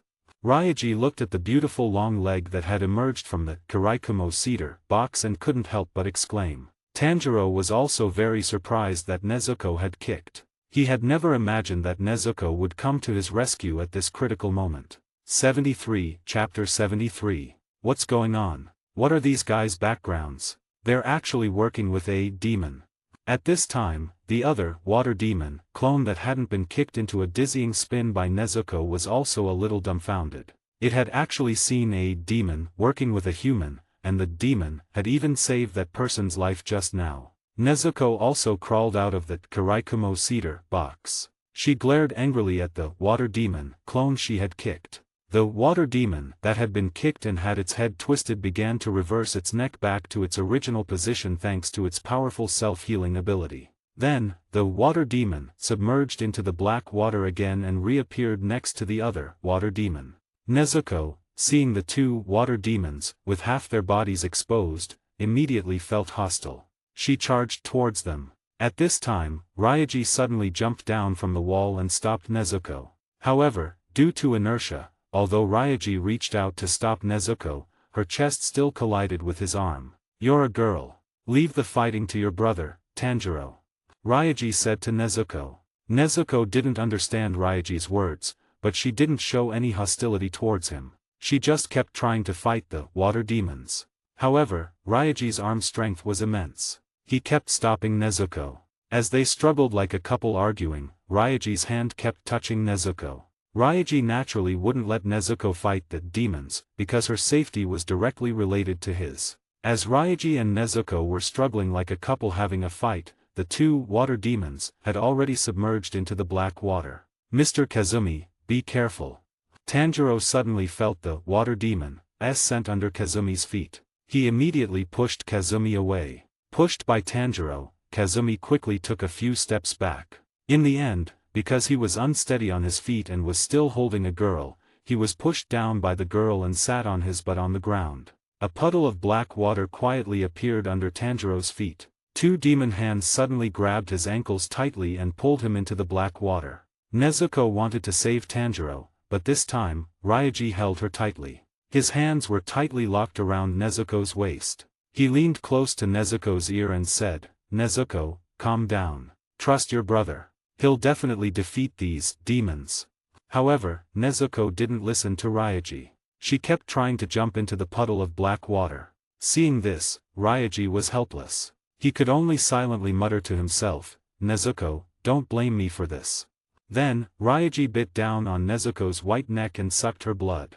Nezuko trembled all over when Ryaji bit her. The next second, she froze in place, ceasing any resistance. From Kazumi's perspective, the way Ryaji and Nezuko were hugging each other made him feel a little ambiguous. The way Ryaji buried his head in Nezuko's neck made Kazumi think that he was kissing her neck. 74, Chapter 74. Nezuko, who had been sucked a little blood by Ryaji, immediately calmed down. Seeing that Nezuko was quiet, Ryaji released his mouth. The reason why Ryaji had bitten Nezuko was because sucking her blood could instantly drain some of her strength. Feeling her strength being drained, Nezuko naturally calmed down. Of course, there was a more important reason why Ryaji had bitten Nezuko. Nezuko's blood could nourish the demon within his body. Because demon blood could make the demon stronger, even if Ryaji didn't learn any breathing techniques, he could still enhance his own strength by sucking demon blood. However, Ryaji wasn't that perverted. He wouldn't suck anyone's blood just because they were a demon. He had to choose his targets. For example, male demons weren't on his list, unless it was absolutely necessary. So, even if Ryaji had a need, his first choice would always be Nezuko. The reason for choosing Nezuko first was naturally because she was a beautiful girl, and she looked more human-like, which wouldn't make him feel disgusted. Perhaps this was because Nezuko had never eaten flesh and blood, so her level of demonification wasn't very high. Besides Nezuko, any female demon who was pretty enough would also meet Ryaji's consumption requirements. As for Tanjiro, who had been dragged into the black water, he was pulled to a very deep place by the demon. In this moment of crisis, Tanjiro slashed the demon hands that were grabbing his ankles with his sword. The water demon that had its hands cut off immediately darted away. Tanjiro wanted to swim up, but the water demon didn't give him a chance. One water demon quickly approached him. In the water demon's speed was much faster. Feeling a sense of danger, Tanjiro immediately swung his sword towards the direction from which the danger was coming. The water demon, however, made a very sharp turn in the water. Just as Tanjiro's Nichiren sword was about to hit it, it suddenly turned in another direction. It can actually make that kind of turn in the water. In this water without any footing, most of the water breathing techniques can't be used. The only one that can be used is water breathing, 6th form. It creates a powerful whirlpool attack through the violent twisting of the upper and lower body. Now, I can only wait for them to approach again before I have a chance to attack. As his body gradually sank, Tanjiro was still calmly analyzing the situation he was in. The two water demons were like two fish, darting around Tanjiro, looking for a chance to attack him. You can't win against us in the water. Die. At this time, the two water demons charged towards Tanjiro with a determination to kill. It's here. The line of vulnerability. Total concentration, water breathing. 6th form, twisting whirlpool. Tanjiro, who had also prepared for a killing blow, immediately used the rotation of his upper and lower body to drive the Nichiren sword in his hands, swinging it 360 degrees. As Tanjiro's waist twisted and the Nichiren sword in his hand swung widely, an extremely violent whirlpool vortex appeared around him. The whirlpool vortex immediately sucked the water demons, and the sharp water blades on the outermost layer tore the water demons' clothes to shreds. At the same time, the two water demons' limbs were all cut off by the sharp water blades on the outer layer of the whirlpool vortex. Finally, the two water demons were swept away by the whirlpool vortex and into the black water. 75, Chapter 75. As the whirlpool vortex disappeared, all that was left in the black water were the severed limbs of the water demons, and the torn pieces of their clothes. A relatively intact piece of clothing floated in front of Tanjiro. He looked closely and found that it was one of the water demon's collections of hairpins. Tanjiro immediately stuffed the piece of clothing into his bosom and quickly swam towards the surface. As soon as he reached the shore, Tanjiro bumped into Nezuko, who was squatting by the black water and waiting for him to come up. Nezuko was knocked to the ground by Tanjiro. She looked at him with a pitiful expression, looking at him with a sad and helpless look. Tanjiro immediately helped Nezuko up and comforted her. Nezuko, are you okay? I didn't know you were squatting here. I'm so sorry. Where did you hit yourself? Did it hurt? As he spoke, Tanjiro stroked Nezuko's head. With Tanjiro's comfort, Nezuko was no longer upset. She rubbed her face against Tanjiro's palm. At this time, Tanjiro saw Ryaji standing beside him, holding the Demon Slayer sword in one hand and the two-colored Nichiren sword in the other. The two swords were placed on the necks of the two water demons. Tanjiro walked over to Ryaji and said to him, "Senior Ryaji, I'm still a little lacking."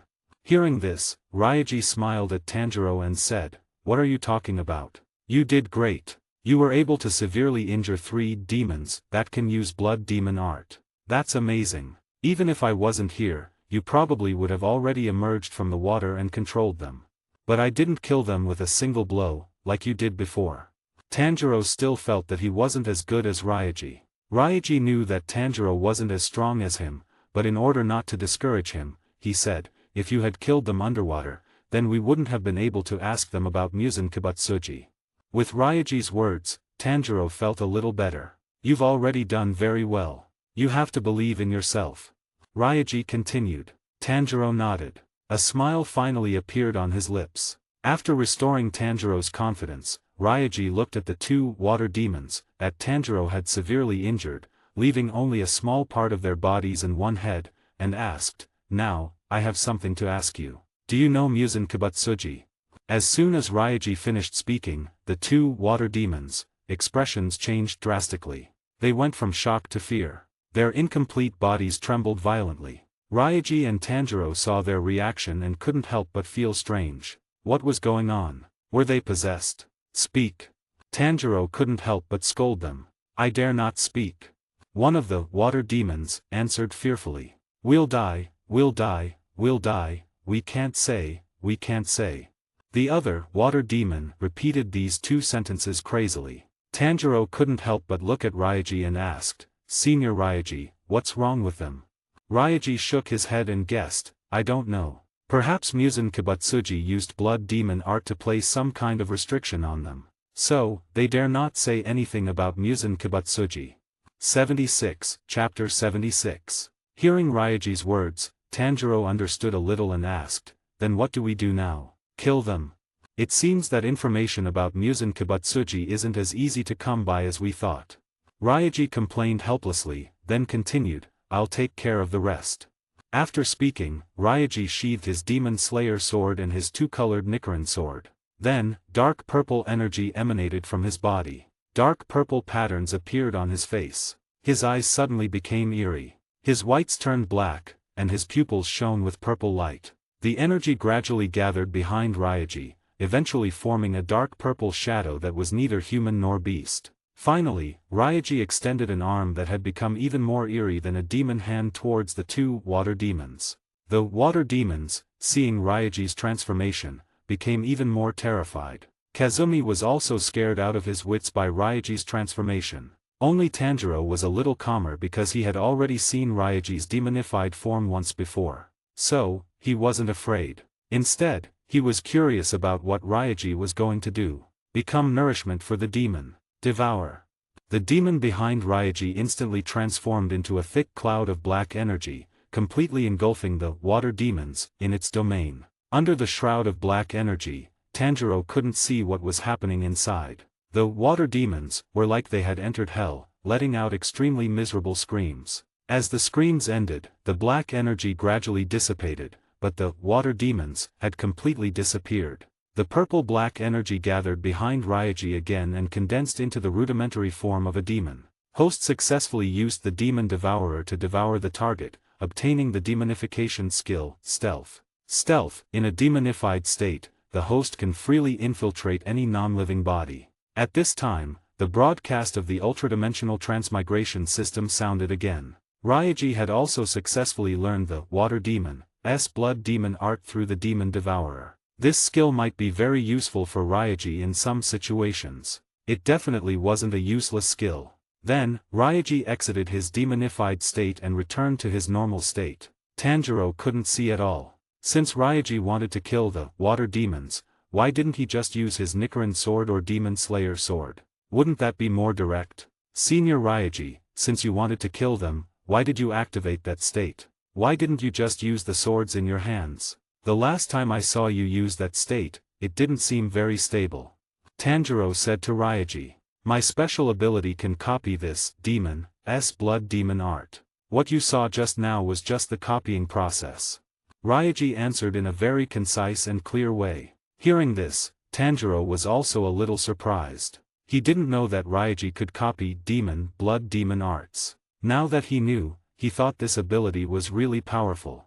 Although he was a little envious, Tanjiro didn't have any feelings of jealousy. Instead, he was happy for Ryaji. At this time, Tanjiro went over to Kazumi. Kazumi was sitting on the ground, heartbroken. The girl was lying against the wall. Tanjiro squatted down and said to him, Mr. Kazumi, are you okay? Although I couldn't help you save Satoko, no matter how much you lose, I hope you can continue to live with a smile, even if you suffer a great blow. 77, Chapter 77. Kazumi listened to Tanjiro's comforting words, and tears welled up in his eyes again. You think I'll be fine after losing my fiancé? You're just a kid. What do you know? Stop saying such insensitive things. Kazumi became angrier and angrier. He grabbed Tanjiro's collar, looking like he was about to beat him up. Tanjiro didn't get angry at all. Instead, he blocked Kazumi's fist with his palm and smiled kindly at him. Then, Tanjiro took the piece of cloth from his bosom where the water demon had kept the hairpins. He handed it to Kazumi and said, I'm leaving. This is the only thing I could bring back. I wish it had Satoko's things in it. Kazumi took the cloth and spread it out in front of him. Seeing the butterfly not hairpin, he burst into tears. At this time, Ryaji walked over and said to Kazumi, "The deceased has passed on. Satoko's spirit in heaven wouldn't want to see you like this. What you should do now is take care of Satoko's parents for her and then find a new girl who can understand you and start a new life." After speaking, Ryaji didn't care whether Kazumi had listened or not. He looked at Tanjiro and said, "Things are settled. We should leave."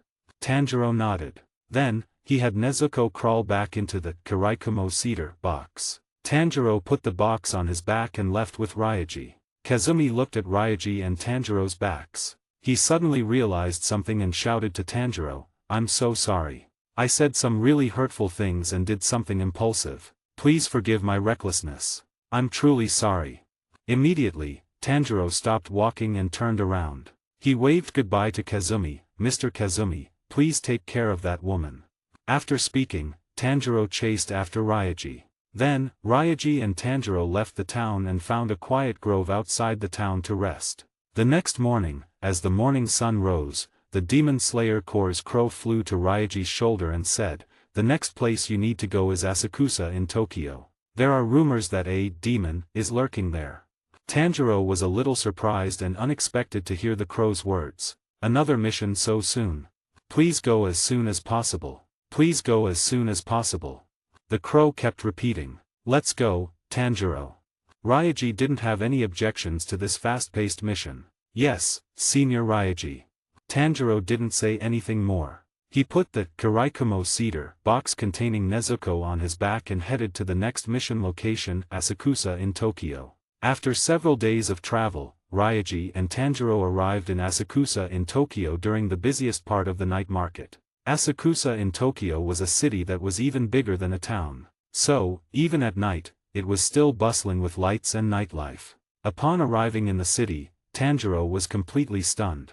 The highly developed city, with all sorts of modern facilities and buildings, was undoubtedly shocking to Tanjiro, a charcoal seller who had grown up in the mountains. Is this a city? Has the city developed this much? Tanjiro stood dumbfounded in the bustling crowd. 78 Chapter 78. To let Nezuko experience the city's prosperity, Tanjiro had already let her out of the Karaikumo cedar box early on. At this time, Tanjiro was holding Nezuko's hand, admiring the city's night view. However, Nezuko didn't seem to have gotten enough rest. She kept her eyes closed. After the initial shock, Tanjiro looked at Ryaji. Seeing that Ryaji looked calm, he asked curiously, "Senior Ryaji, why aren't you surprised at all? This is the first time I've come to such a prosperous city. Even at night, it's brightly lit. It feels even livelier than during the day. There's nothing to be surprised about. Once you've seen enough, you won't be surprised."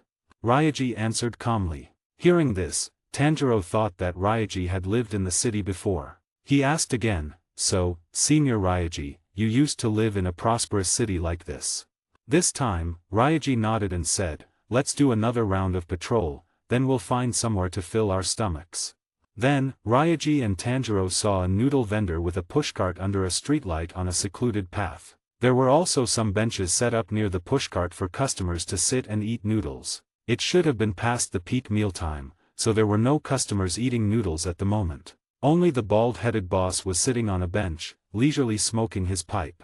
Because the city was so big, Ryaji and Tanjiro had only patrolled a small part of it. Plus, the city was densely populated, so it was difficult for Tanjiro's nose to find the demon's scent in the complex smells. After searching without success, Ryaji and Tanjiro decided to eat something first and then continue searching tomorrow. "Excuse me, we're interrupting you. Could you please give us 2 bowls of seafood udon?" Tanjiro said to the bald-headed boss with a tired expression. "Ah, okay. Just a moment." The boss, who had come to his senses, immediately put away his pipe, stood up, and started preparing the udon for Tanjiro. Ryaji, Tanjiro, and Nezuko sat down on a long bench. As soon as they sat down, Nezuko couldn't help but lean against Tanjiro's shoulder. An exhausted smile appeared on Tanjiro's face. "This is the first time I've been to a place like this. There are so many people. In the end, we didn't find any clues."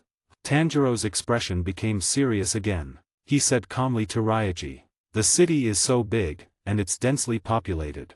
The smells are easily covered up, so it's normal not to have any clues in a short period of time. Ryaji also responded to Tanjiro. Soon, 2 bowls of steaming seafood udon were ready. The bald-headed boss placed them on the window of the pushcart. Your seafood udon is ready. Please enjoy. The bald-headed boss then called out to Ryaji and Tanjiro. Then, Ryaji and Tanjiro picked up their bowls of udon, ready to enjoy a delicious meal. At this time, Tanjiro's face suddenly changed. He dropped his bowl of udon to the ground. Fortunately, Ryaji reacted quickly and instantly caught the bowl of udon that was about to fall. Tanjiro, what's wrong? Ryaji asked hastily. I smell something. Tanjiro finished speaking and immediately ran towards the city center. 79, Chapter 79. Ryaji quickly put the 2 bowls of udon back on the pushcart and said to the bald-headed boss, Boss, we'll come back for the noodles later. Please watch over this girl for a while. We'll be back soon. After speaking, Ryaji chased after Tanjiro. The bald-headed boss was completely dumbfounded. After watching Ryaji and Tanjiro run far away, he could only sigh helplessly and take a puff of his pipe. I don't understand these young people these days. What happened? Why are they in such a hurry? Did they lose money? Can't they afford the noodles? This scent, why is it here? It's the scent that remained in my house, the one who turned Nezuko into a demon. Muzan Kibutsuji. Tanjiro darted through the dark alley. When he came out of the alley, he arrived at the bustling night market street. Ryaji followed closely behind. He didn't know that Tanjiro had smelled Muzan Kibutsuji's scent. He only knew that Tanjiro had smelled the scent of a demon. Then, Tanjiro searched through the dense crowd. Finally, he suddenly placed his hand on the shoulder of a man wearing a suit and a gentleman's hat. This guy is the owner of the scent. The gentleman had a middle-parted, wavy hairstyle and looked like a rich young master. The gentleman was a little confused when Tanjiro put his hand on his shoulder. He turned his head. Ryaji also arrived at Tanjiro's side in time. Seeing that Tanjiro had locked his target on a person, Ryaji was a little strange but remained vigilant. Could this person be the demon?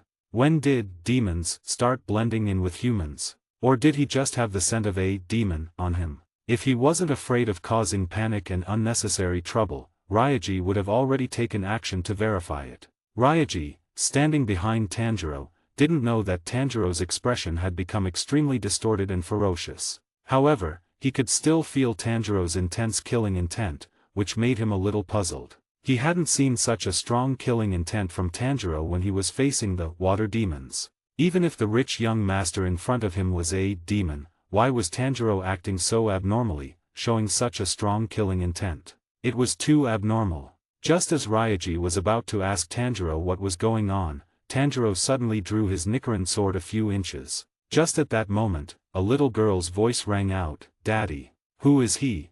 A little girl, about 5 or 6 years old, poked her head out from in front of the gentleman and looked at Tanjiro. Tanjiro froze. He was filled with disbelief. "It's okay, don't worry. Maybe this brother got the wrong person," the gentleman explained to his daughter. "Tanjiro, what's wrong?"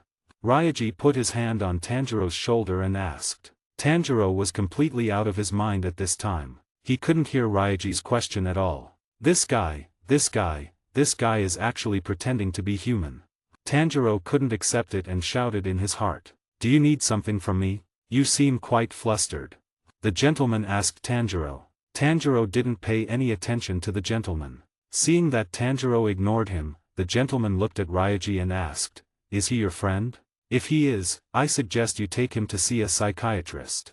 80, Chapter 80. Since you have this idea, I guess you must be a good person. It just so happens that I don't have any money to take my friend to see a doctor. Why don't you give me some consultation fees?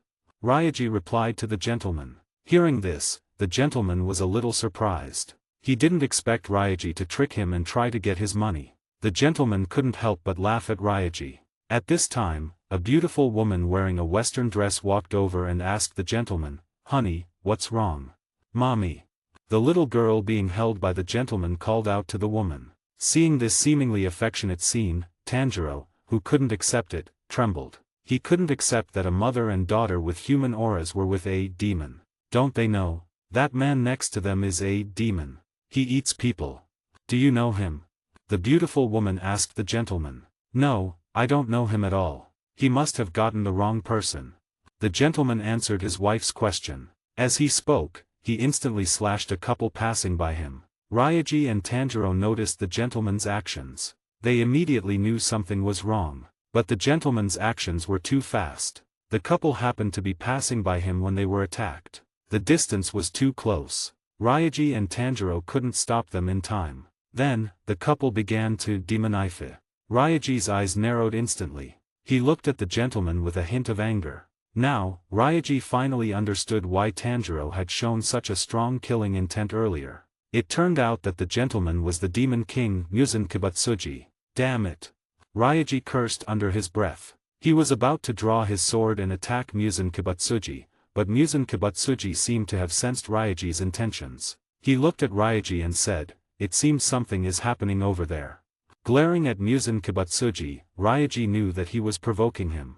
After regaining his composure, Ryaji knew that he might not be able to defeat Muzan Kibatsuji at this time. Moreover, now wasn't the time to kill Muzan Kibatsuji. His core mission was to turn Nezuko back into a human. Even if he killed Muzan Kibatsuji now, it wouldn't give Ryaji any reward. At this time, the demonified couple attacked the people who were browsing the night market. They immediately tore at the people who were knocked down. Tanjiro finally took action. He was the first to charge forward. As he charged, he pulled the scarf wrapped around his head and quickly wrapped it into a ball. Stop! Tanjiro directly pounced on the male demon who was tearing at the people. Then, he punched the ball wrapped in his scarf into the man's mouth, preventing him from biting. Then, Tanjiro pressed the male demon firmly to the ground. He has the ability to turn humans into demons. The one who turned Nezuko into a demon is him, no doubt. Tanjiro muttered to himself, looking at the man who had turned into a demon. "Senior Ryaji. I can only control one by myself. Come and help me." Tanjiro shouted to Ryaji. Ryaji could only give Muzan Kibatsuji a look that said, "I'll remember this." Then he ignored Muzan Kibatsuji and charged towards the woman who had already demonified. 81, Chapter 81. Ryaji rushed in front of the female demon and kicked her in the head, sending her flying. The person who had been pinned down and bitten by the female demon was saved. Although a piece of flesh had been bitten off his shoulder, it wasn't life-threatening. Ryaji's action scared the surrounding onlookers. No one had expected that such a handsome young man like Ryaji would be so violent. "Senior Ryaji, please don't kill her. I beg you." Tanjiro, who was afraid that Ryaji would directly kill the female demon, quickly reminded him. The reason why Tanjiro didn't want to kill the couple who had turned into demons was because he felt that they were innocent. They were just sacrifices used by Muzan Kibatsuji to escape. They hadn't eaten flesh and blood. Tanjiro believed that they could overcome their desire to eat people, just like Nezuko. Hearing this, Ryaji nodded. Ryaji, who had kicked the female demon away, immediately flashed in front of her. He grabbed her two wrists tightly in his palms. At the same time, one knee was already pressing firmly on her back. His other hand was firmly pressing her head to the ground. "Don't look. Daddy is here. Don't be afraid." Muzan Kibatsuji's daughter was frightened by the scene and immediately buried her face in his arms. His human wife, the little girl's mother, grabbed his clothes in fear. "Risa, it's dangerous here. Let's leave quickly."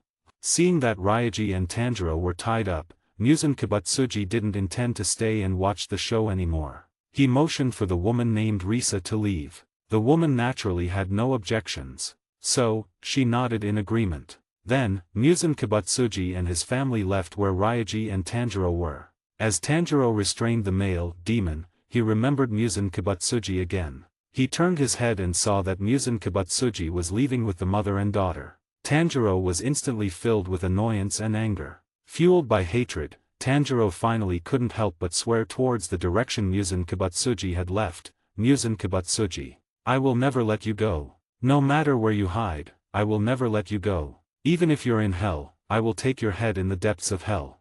Muzan Kibatsuji, who had not gone far, naturally heard Tanjiro's vow. However, he didn't stop. He just looked at Tanjiro with cold eyes. "What's wrong with that child? It's so strange."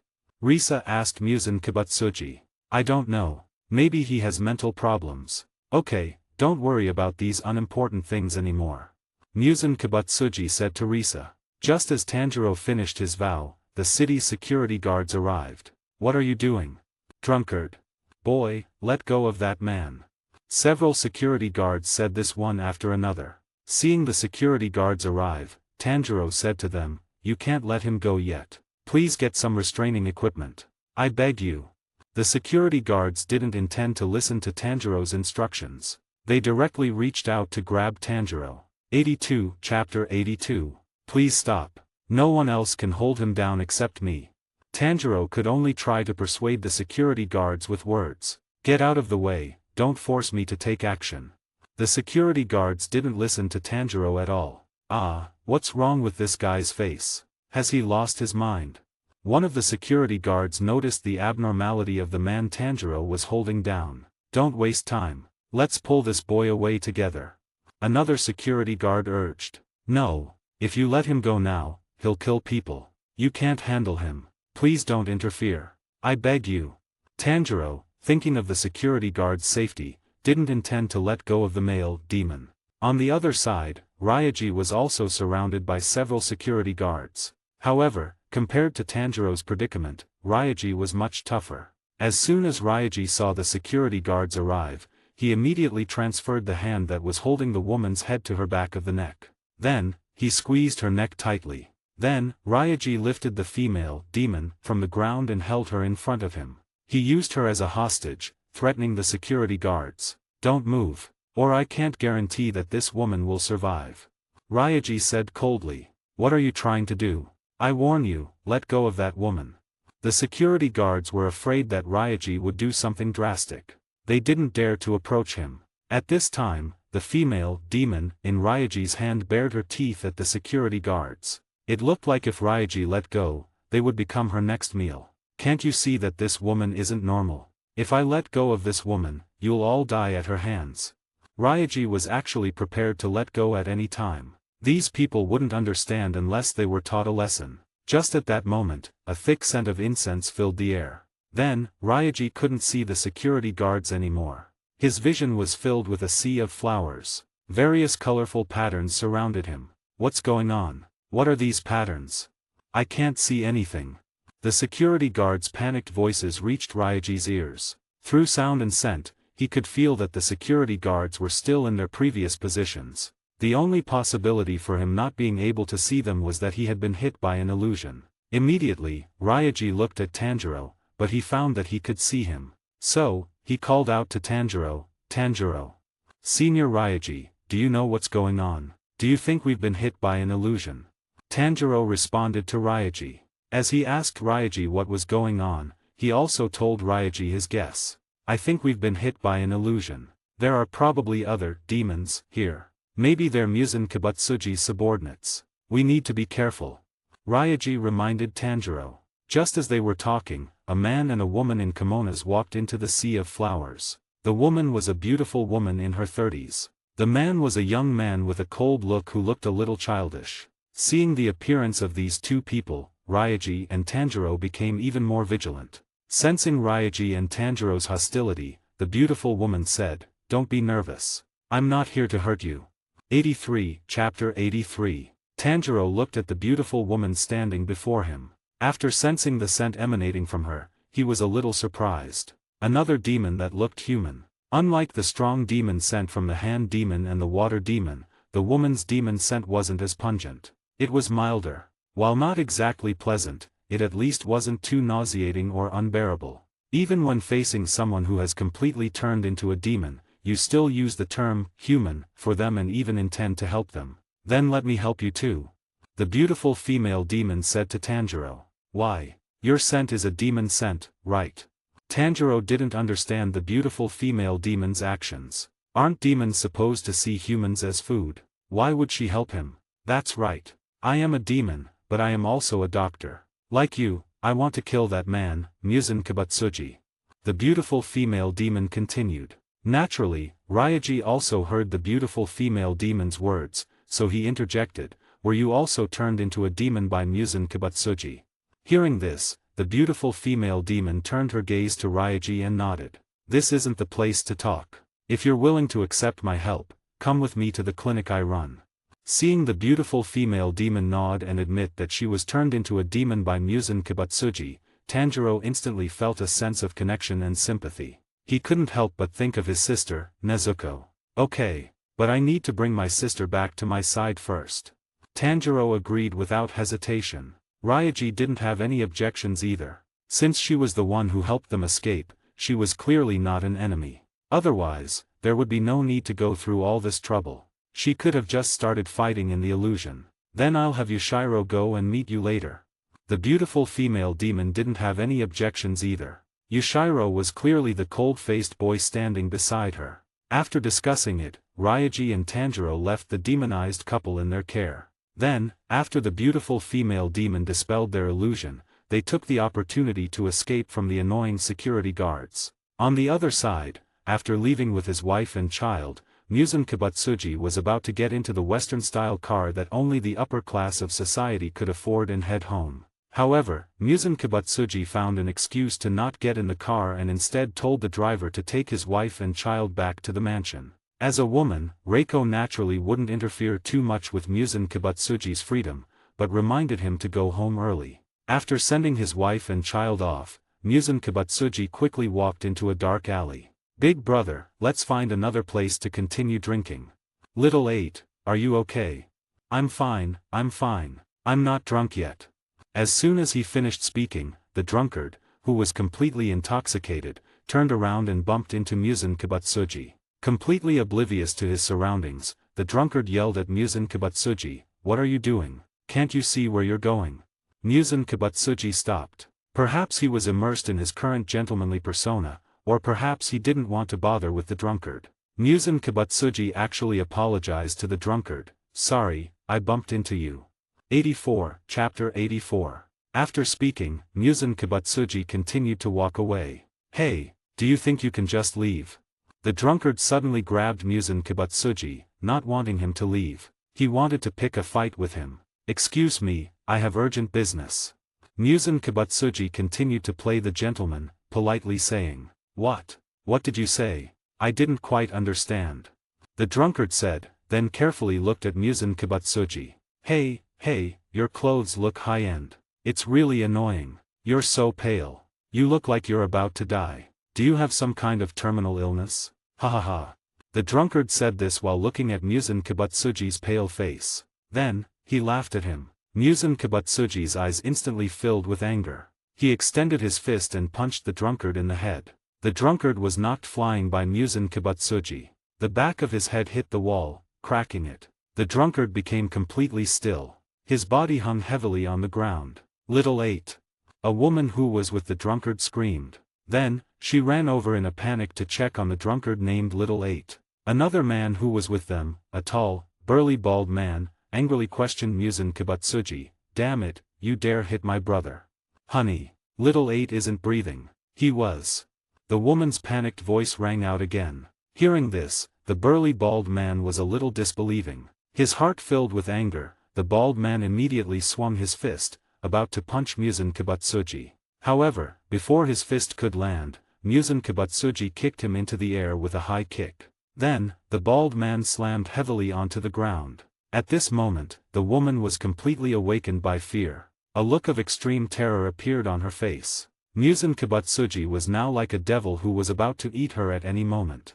In the end, the woman also became a victim of Muzan Kibatsuji's anger. Because of the drunkard's provocation, everyone else was implicated. Even if the bald man hadn't attacked, Muzan Kibatsuji wouldn't have spared him. When the drunkard provoked Muzan Kibatsuji, the bald man and the woman's fate was already sealed, death. After Muzan Kibatsuji dealt with the three of them, he was the only one left in the alley. As he snapped his fingers, two of his subordinates instantly appeared in front of him. Muzan Kibatsuji's two subordinates bowed their heads and knelt on one knee. Even in front of their king, they dared not look up.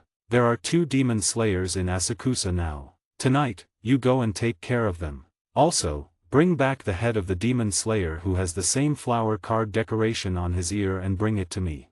Muzan Kibatsuji issued the order to kill Ryaji and Tanjiro to his 2 subordinates. "Yes. Your subordinate will go now. Yes. Your subordinate will go now." The 2 demons, who were assigned by Muzan Kibatsuji to Asakusa in Tokyo, after receiving Muzan Kibutsuji's instructions, flashed away again. 85, Chapter 85. That earring is definitely right. That guy's descendant.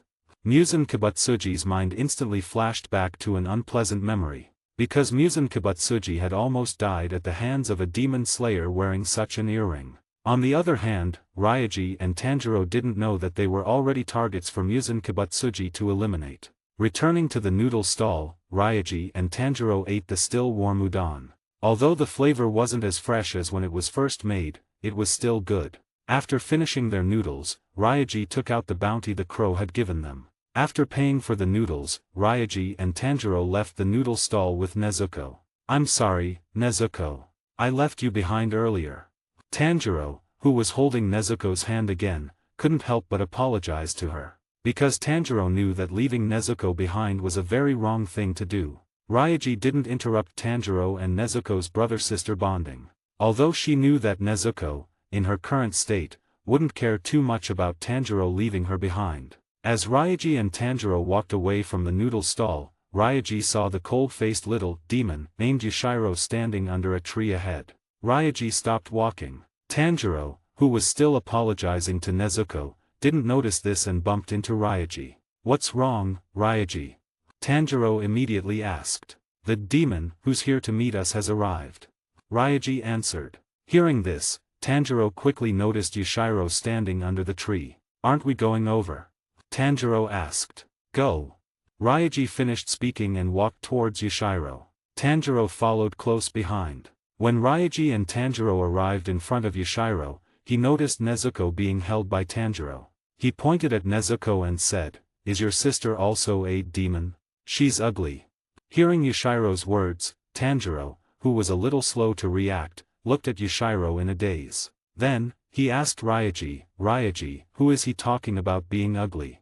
There's only one woman here. Besides saying that Nezuko is ugly, who else could he be talking about?"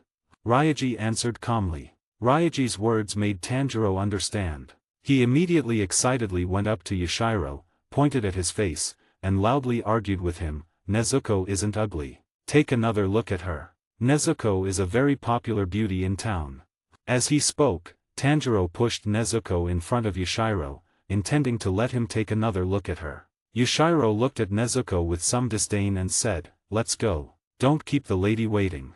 After speaking, Yushiro turned around and led the way for Ryaji and the others. Ryaji immediately followed. Tanjiro quickly pulled Nezuko along and argued with Yushiro behind him, "Leave? No. Of course, I'm going. But Nezuko is definitely not ugly. Absolutely not. Take another look at her when there's light. There's a street light over there. Let's go look under the street light." Yushiro didn't pay any attention to Tanjiro's requests. After Tanjiro failed to argue with him, he started bothering Ryaji. "Ryaji, take a look at Nezuko. Nezuko is definitely not ugly."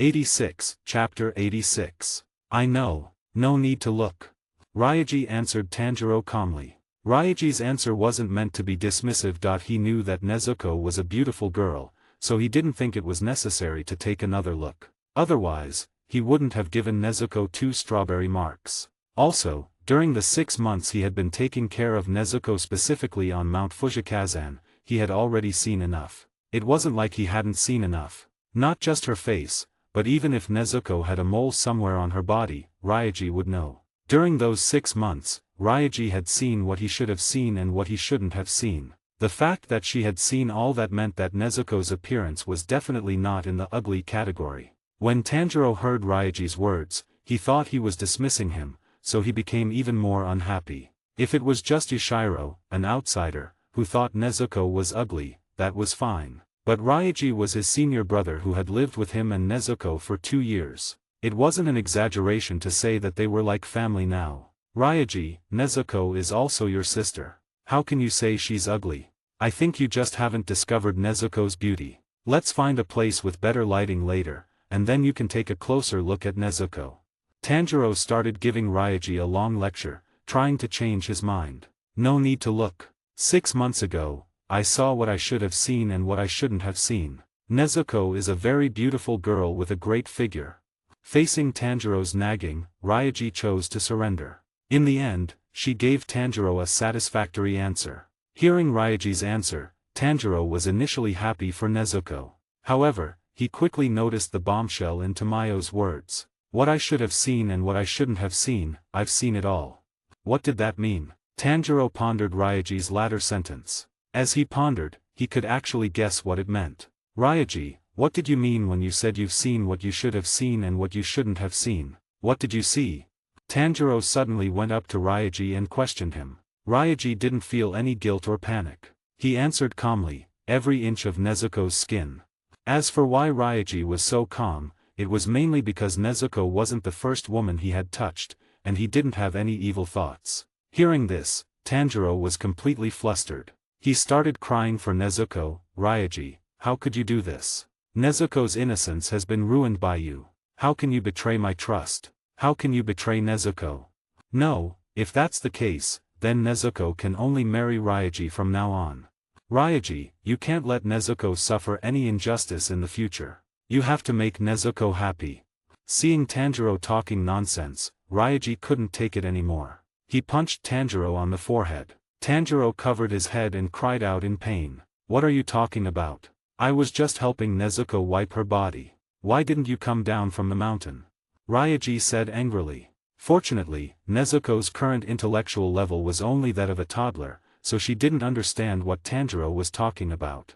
At the same time, Nezuko didn't know that her body had already been seen by Ryaji while she was unconscious. 87, Chapter 87. If Nezuko's intelligence was the same as the beautiful female demon who used illusions, she would probably have already started fighting with Ryaji after knowing that Ryaji had seen her naked. Tanjiro, however, thought that Ryaji had looked at Nezuko's body because he thought Nezuko was beautiful. He didn't think that Ryaji had simply looked at her while wiping her body. Just at that moment, Yushiro coldly said, "What's so good about an ugly girl's body? It's disgusting."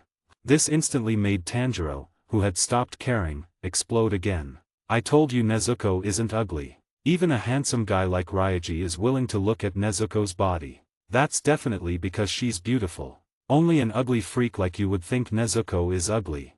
Tanjiro angrily retorted to Yushiro. Hey, Tanjiro. I'm making a statement here. I was just wiping Nezuko's body. If I had left her alone, she would have been stinking by the time you came back. Seeing Tanjiro say that he had looked at Nezuko's body because she was beautiful, Ryaji immediately interjected to explain. Ryaji's initial intention was indeed to help Nezuko wipe her body. As for the eye candy she witnessed afterward, it was just a bonus. Who are you calling an ugly freak?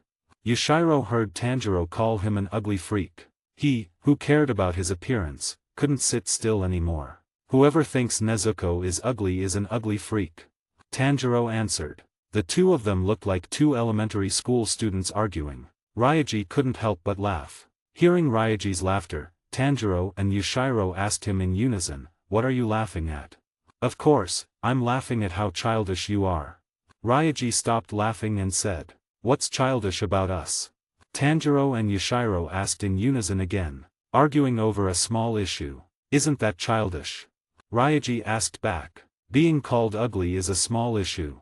Being called an ugly freak is a small issue. I'm telling you, this is a big deal."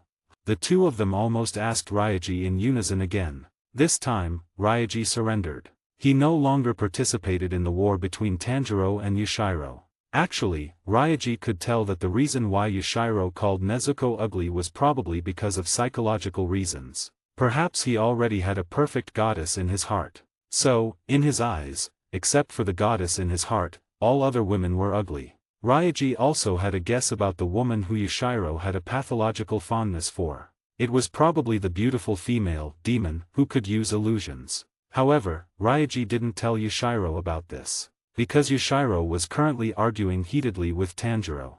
They were about to fight. With Ryaji there, a fight wouldn't happen. But the fact that they could argue like this meant that this little demon named Yushiro was probably a kind-hearted demon. He was on a different level of thinking than those demons who only knew how to eat people. Perhaps he, like Nezuko, had overcome his desire to eat people. That's why he was so rational and more like a normal child. 88, Chapter 88. The two of them argued all the way, and finally, Yushiro led Ryaji and Tanjiro to a residential area outside the city center. In the alley surrounded by these houses of various sizes, Yushiro stopped in front of a dead-end wall. Right. I understand. It's because of this muzzle, right? I'm going to take off this muzzle and let you take another look at Nezuko. After Tanjiro stopped, he still insisted on proving that Nezuko wasn't ugly. He said to Yushiro. Yushiro had already lost all interest in the argument along the way. Tanjiro finished speaking and was about to take off the bamboo muzzle from Nezuko's mouth. At this time, Yushiro walked directly towards the wall and walked into it. Ryaji didn't pay any attention to Tanjiro. He followed him in. Huh. Tanjiro glanced at Ryaji and Yushiro, who had walked into the wall. He made a surprised sound. The hand that was taking off Nezuko's muzzle stopped. Then, Tanjiro turned his head towards the wall. At this time, Yushiro's face suddenly appeared on the wall. He looked at Tanjiro with disdain and said, "Come in quickly, while no one's around." Hearing this, Tanjiro immediately looked around. After confirming that no one was around, he tentatively touched the wall with his hand. When his hand was swallowed by the wall, Tanjiro understood that the wall wasn't real. It was an illusion. So, Tanjiro pulled Nezuko and walked in. After walking in, Tanjiro saw a somewhat Western-style mansion sitting there. There were also many cherry blossom trees planted around the mansion. Ryaji was also looking at the mansion hidden behind the illusionary barrier. He couldn't help but sigh, a beautiful woman's place has taste. There's a mansion behind a dead end. Tanjiro was a little surprised when he saw the mansion. You two come over quickly. Yushiro, who had already reached the front door of the mansion and was preparing to open it, urged Ryaji and Tanjiro. Ryaji and Tanjiro immediately walked over. Before opening the door, Yushiro added, "Listen carefully. You absolutely must not be disrespectful to the lady." After speaking, Yushiro opened the door and led Ryaji, Tanjiro, and Nezuko into the house. Under Yushiro's guidance, Ryaji, Tanjiro, and Nezuko arrived at a living room. In the living room, the beautiful female, demon, was already waiting for Ryaji and Tanjiro at the tea table, having already brewed tea. "Lady Tamayo, I'm back," Yushiro said respectfully to the beautiful female, demon, named Tamayo. "Welcome back." Tamayo nodded to Yushiro. Then, she said to Ryaji and Tanjiro, "Let's sit down and talk." As she spoke, Tamayo had already noticed Nezuko. Then, Ryaji and Tanjiro sat opposite Tamayo. Nezuko, feeling a little tired, directly lay down on the tatami. Yushiro sat sideways opposite Tamayo. Tamayo handed the brewed tea to Ryaji and Tanjiro and said, "Let me introduce myself first. My name is Tamayo. The child who came to pick you up is named Yushiro. Please get along well with him." Hearing the words about getting along well with Yushiro, Tanjiro looked at Yushiro with some difficulty. Because after his previous encounter with Yushiro, he found that he wasn't a very easy demon to get along with. "I'm Ryaji." Ryaji told Tamayo his name. "That, Tamayo-san, my name is Tanjiro Kamadu." Seeing Tamayo introduce herself, Tanjiro couldn't help but introduce himself to Tamayo. 89, Chapter 89. "Tamayo-san, what about the couple? How are they doing?" Tanjiro, remembering the innocent couple, asked. "They're temporarily locked up in my dungeon. Musen's blood is very powerful, so it will take them a long time to overcome their desire to eat people. They need to take the medicine I've developed and control their own willpower. Maybe then they can become like us," Tamayo told Tanjiro. Hearing this, Tanjiro was immediately excited. He thought that Tamayo had a medicine that could turn demons back into humans. He was immediately excited and wanted to go up to Tamayo and ask her, "Don't get close to Lady Tamayo." However, Yushiro, who was standing beside her, had already noticed Tanjiro's intentions. He immediately threw Tanjiro over his shoulder and slammed him onto the tatami. "Yushiro, don't be rude to the guests."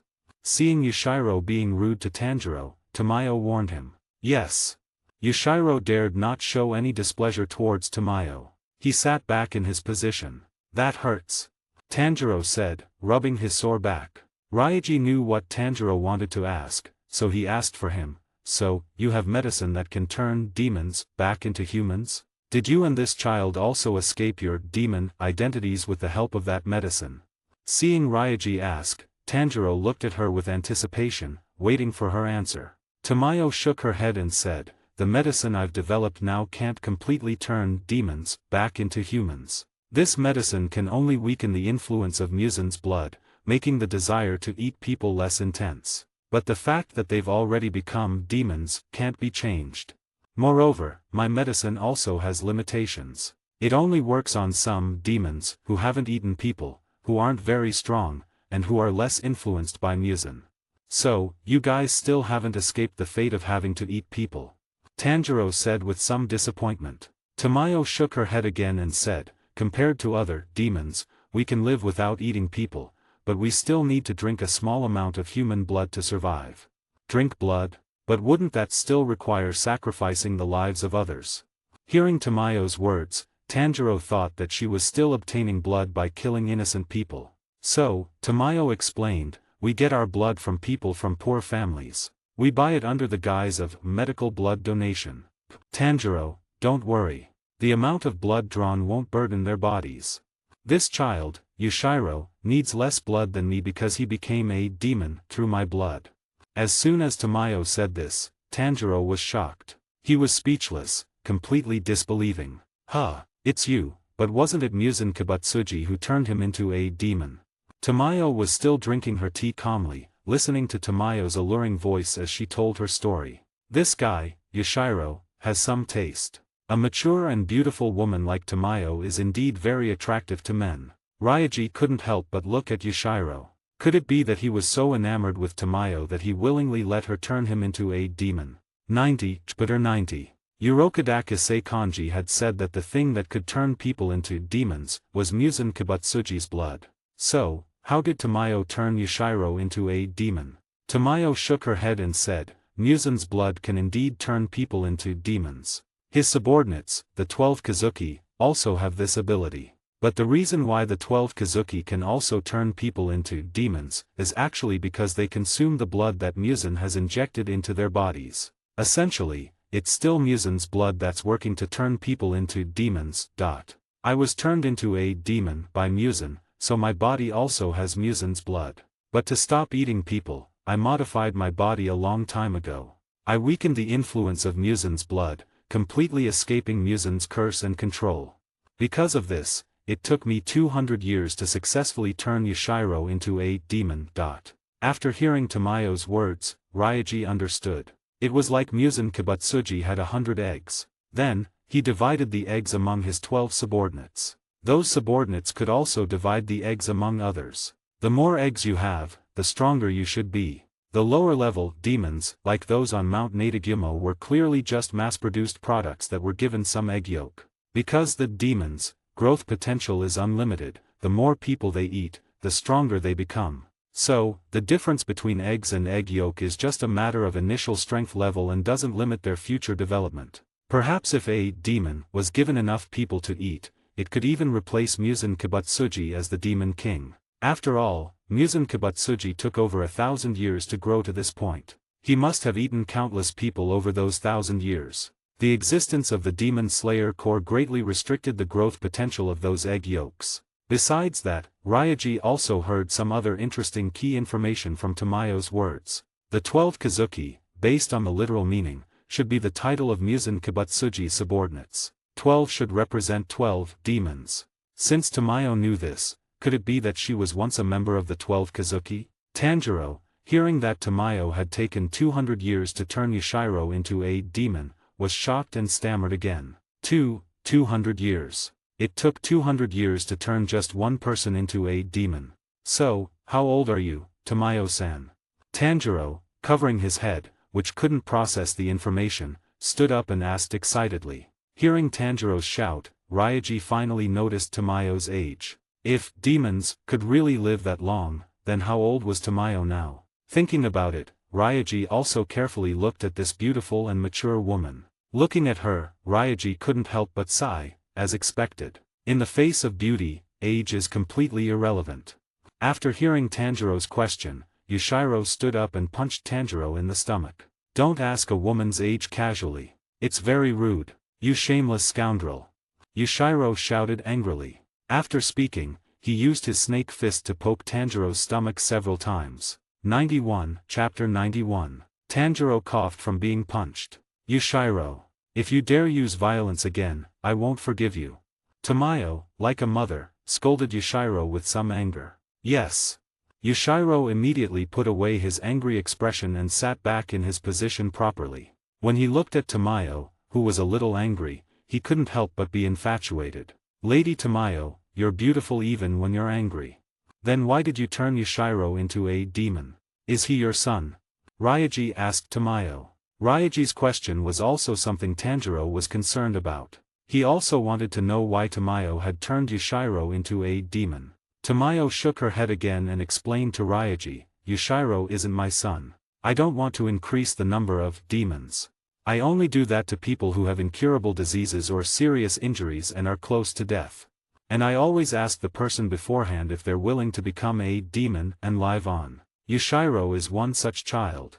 After Tamayo finished speaking, Tanjiro closed his eyes and carefully smelled. After sensing that Tamayo didn't have any scent of lying, Tanjiro leaned close to Ryaji's ear and whispered to him, Ryaji, Tamayo-san isn't a bad person. Her words are very credible. Hearing this, Ryaji nodded, indicating that he understood. Tamayo-san, I want to ask you, is there any way for someone who has already become a demon to turn back into a human? Ryaji immediately asked the question that Tanjiro was also concerned about.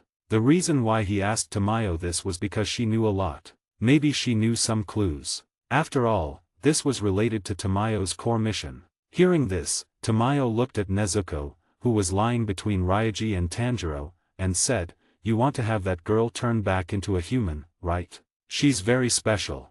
Can you tell me about her? Tanjiro nodded to Tamayo and said, She's my sister. 2 years ago, she was turned into a demon by Muzan Kibutsuji. Then, Tanjiro told Tamayo about Nezuko's situation. Knowing that Nezuko had not eaten any fresh flesh and blood after becoming a demon, Tamayo was very surprised. Normally, if someone hasn't eaten human flesh for that long, they would definitely become ferocious without a doubt. But surprisingly, Nezuko-san doesn't have this symptom. Perhaps the 2 years of sleep caused unknown changes in her body, leading her to be in an extremely rare state. This miracle will probably be the key to Nezuko turning back into a human in the future. Hearing Tamayo say this, Tanjiro felt a little excited. Besides that, I've been researching a treatment method to turn demons back into humans. If you're willing to help me, I'd like to ask you 2 things. First, please allow me to collect your sister's blood for research. Second, please collect blood from those demons who have a higher concentration of Muzan's blood. At this time, Tamayo finally revealed her purpose to Ryaji and Tanjiro. Because Tamayo's current state no longer allowed her to do the second thing herself. From her intuition as a woman, she felt that Ryaji and Tanjiro would definitely become key figures in changing the world in the future. 92 Chapter 92. The second request will be very cruel. The demons, with a higher concentration of Muzan's blood are Muzan's elite subordinates, the 12 Kazuki. It won't be easy to obtain blood from those demons. Even so, will you agree to this request? Tamayo's soft and gentle voice sounded again, giving people a feeling of wanting to give her care and support. New mission released. Mission, agree to Tamayo's request and collect blood from the 12 Kazuki for her. Mission completion reward, obtain Tamayo's heart. Mission refusal penalty, host will be disliked by Tamayo and become the target for all female demons to kill, except for Nezuko and Tamayo. At this time, the ultradimensional transmigration system's mission broadcast sounded. When Ryaji received this mission, he couldn't help but be a little confused. What did this mission mean? Did the system want him to have a human-demon romance? Thinking about it, Ryaji looked at Tamayo again. It has to be said that although Tamayo was a demon, she was a very charming mature/female demon. Her appearance naturally didn't need to be said. She was mature and beautiful. Her figure was also very charming. He just didn't know whether Tamayo still had those physiological needs after becoming a demon, or whether she had the ability to bear children. If she had the ability to bear children, could demons reproduce by having children with their own kind? Or could they give birth to a new life with humans? Soon, Ryaji threw all these messy thoughts aside. He agreed to Tamayo's request, thinking that it wouldn't hurt to have a harem. After all, he hadn't experienced what it was like to be with a female demon. He could consider it preparation for future tasting. Tamayo-san, I'll collect all the blood samples you need, not a single drop less. Ryaji said to Tamayo. I'll also complete this with Ryaji-san. If Tamayo-san can develop an effective medicine, then not only Nezuko, but also more innocent people who have become demons, can be saved, right? Tanjiro also gave Tamayo a satisfactory answer. Hearing Tanjiro's words of such great love, Tamayo couldn't help but be stunned. Then, she showed a relieved smile and said with emotion, yes. To save more people. Tamayo's slightly kind smile made Tanjiro think of his mother. He couldn't help but blush. Seeing Tanjiro suddenly blush, Yushiro thought that he was also in love with Tamayo. He immediately went up to Tanjiro and glared at him. Tanjiro was so scared that he straightened up immediately, not daring to provoke Yushiro. The next moment, Yushiro's face changed drastically. He immediately went to protect Tamayo. Get down. As soon as he finished speaking, 2 soccer balls suddenly burst out of the wall of the living room, bouncing around the living room. Wherever the soccer balls went, they smashed the things in the living room to pieces. They were incredibly powerful. In an instant, the living room lights were smashed and completely extinguished. The surroundings were instantly plunged into darkness. Tanjiro, reminded by Yushiro, protected Nezuko. As for Ryaji, he had already taken his 2-colored Nichiren sword in hand. Water breathing, 4th form, striking tide.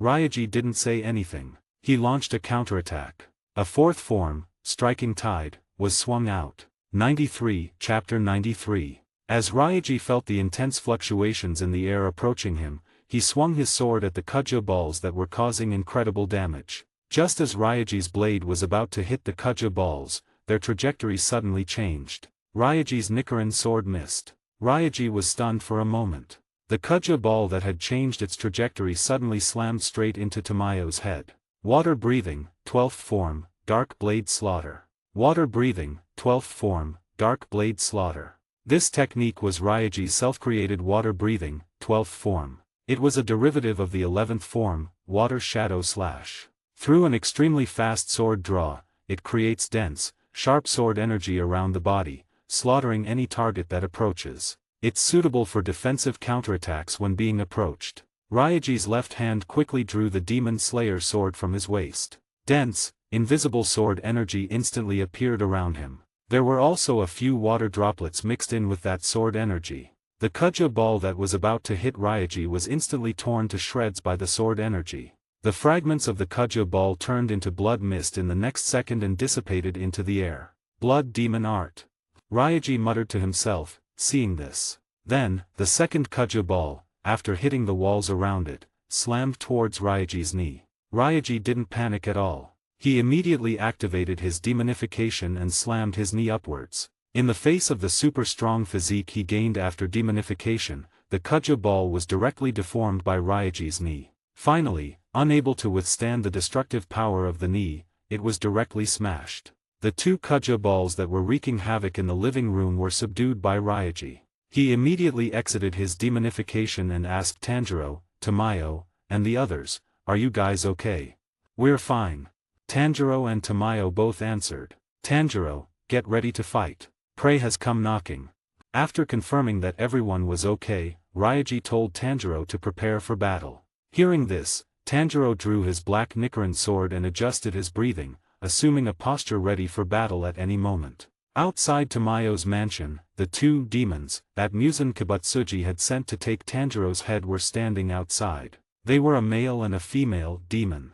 The male demon seemed to be blind. He was wearing a monk's robe and had a large string of beads around his neck. Although he looked like a normal human from his appearance, the most noticeable thing was the eerie eye growing on his palm. The female demon, standing beside him, also looked like a normal person. There was nothing strange about her palm. She looked very ordinary, giving people the feeling of a girl next door. "Yahaba, there seems to be a powerful guy inside the house. My Kujo balls were destroyed." The female demon said to the male demon named Yahaba. Yahaba heard this and said, "Susamaru, as a member of the 12 Kazuki, you can't disappoint the Lord." The female demon named Susamaru giggled and then produced another Kujo ball in her hand. She said, "Yahaba, don't worry. I will absolutely not disappoint the Lord." After speaking, Susamaru threw the Kujo ball towards Tamayo's mansion. 94, Chapter 94. After throwing 2 Kuja balls into Tamayo's mansion, Susumaru produced 2 more Kuja balls and slammed them heavily towards the mansion. Then, she threw 2 more. This time, she threw a total of 6 Kuja balls. The 6 Kuja balls instantly bounced around and wreaked havoc in the area where Ryaji was. When the Kuja balls approached him, Tanjiro wanted to swing his sword to cut them, but they strangely dodged his attack. At this time, Ryaji said to Tanjiro, "These balls' movements are extremely abnormal. You can't treat them normally. They're probably controlled by a demon's blood demon art."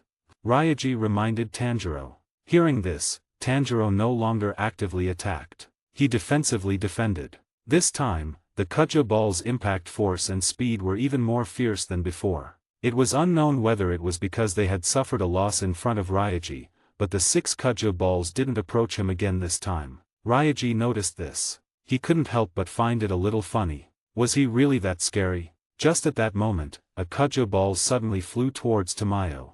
Seeing this, Yushiro, who was infatuated with Tamayo, directly stood in front of her without hesitation. As the Kuja ball was about to hit Yushiro, it suddenly dodged. Then, it returned with an incredibly tricky angle, smashing Yushiro's head to pieces. Tanjiro had never seen anything like this. He was instantly shocked and shouted at Yushiro, "Yushiro-san." The next moment, Yushiro fell to the ground. Just as Tanjiro thought that Yushiro was dead, Tamayo said, "Don't worry. He's a demon. He won't die that easily."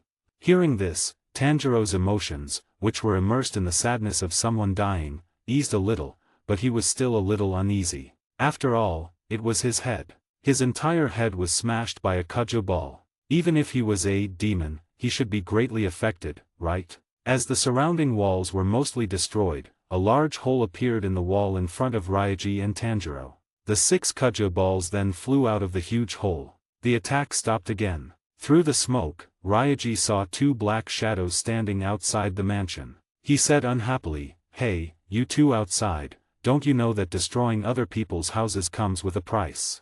As the smoke cleared, Ryaji and Tanjiro finally faced Yahaba and Susumaru. Looking at Yahaba and Susumaru outside the mansion, Tanjiro's entire nervous system instantly tightened. He muttered to himself, "The scent is clearly different from all the demons I've encountered so far. Is it because of their strength? Just this strong scent makes me feel incredibly pressured." Ryaji's words made the female demon, Susumaru, giggle. She directly asked Ryaji, "So, how are you going to punish me, little handsome guy? Are you going to spank my bottom? He. If you really think so, I'll definitely fulfill your request," Ryaji said coldly. At this time, Susumaru noticed Tanjiro. Seeing the flower card on Tanjiro's ear, she said, "The demon slayer with the flower card on his ear, is that you? You should prepare yourself, because your head is going to be gone soon." 95, Chapter 95. Are you coming for me? Tanjiro was a little surprised. After knowing that the other party was coming for him, he turned to Tamayo and motioned, "Tamayo-san, quickly take Yushiro to a safe place. They're targeting me." Tamayo didn't intend to leave. She said to Tanjiro, "Tanjiro, don't worry about us. Go ahead and fight. We don't need protection because we're demons. I'll use this to take you down." While Tanjiro and Ryaji were talking, Susumaru forcefully threw a soccer ball towards Tanjiro's head. This time, the soccer ball contained immense power. The moment Susumaru released it, the soccer ball tore through the air, lightning fast, and slammed towards Tanjiro's head. If Tanjiro was hit, the result would be the same as Yushiro's. His head would be completely smashed. This would be fatal for Tanjiro, a normal human. While Tanjiro was thinking in the blink of an eye, Ryaji had already stood in front of him. Then, Ryaji's entirely purple-black arm firmly grabbed the soccer ball flying towards Tanjiro's head. Bang! A muffled sound. As the Kuja ball's immense power collided with Ryaji's palm, the calm air around them instantly fluctuated violently. The violent fluctuations created a hurricane that blew the hair on Tamayo's forehead. In that instant, Susumaru saw Ryaji's eerie appearance after demonification. She was instantly shocked. Demon. For a moment, Susumaru mistakenly thought that Ryaji was one of them. But after carefully discerning Ryaji's aura, she discovered that Ryaji wasn't emitting the unique blood aura of a demon, but a different, purer scent, the scent of death. Feeling the sudden change in Ryaji's aura and seeing the transformation of his left arm, even though Ryaji hadn't turned around, Tanjiro knew that he had activated that terrifying state. Those demons were going to suffer. Even when fighting the hand demon on Mount Natagumo, Ryaji hadn't activated this state. Why was he doing this now? Was it because the demons he was facing were too strong, or was there another reason? Tamayo was also shocked by Ryaji's appearance. She didn't expect him to have such an ability. He could actually block a demon's attack with his physical body while in a transformed state. What the hell are you? Susumaru roared at Ryaji. The next moment, Ryaji crushed Susumaru's Kyuja ball and coldly said to her, "Your bottom might also be crushed like this soccer ball."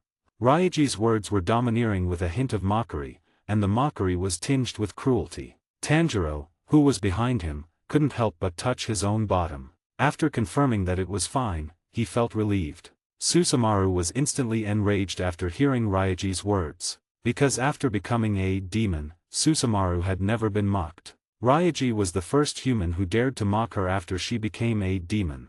"You perverted bastard, I'm going to tear you to shreds." Susumaru was furious. She instantly grew 4 arms, adding to her original 2, making a total of 6. "Tanjiro, I'll take care of this female demon. You go deal with the other one. Don't disappoint me." Ryaji didn't pay any attention to the furious Susumaru.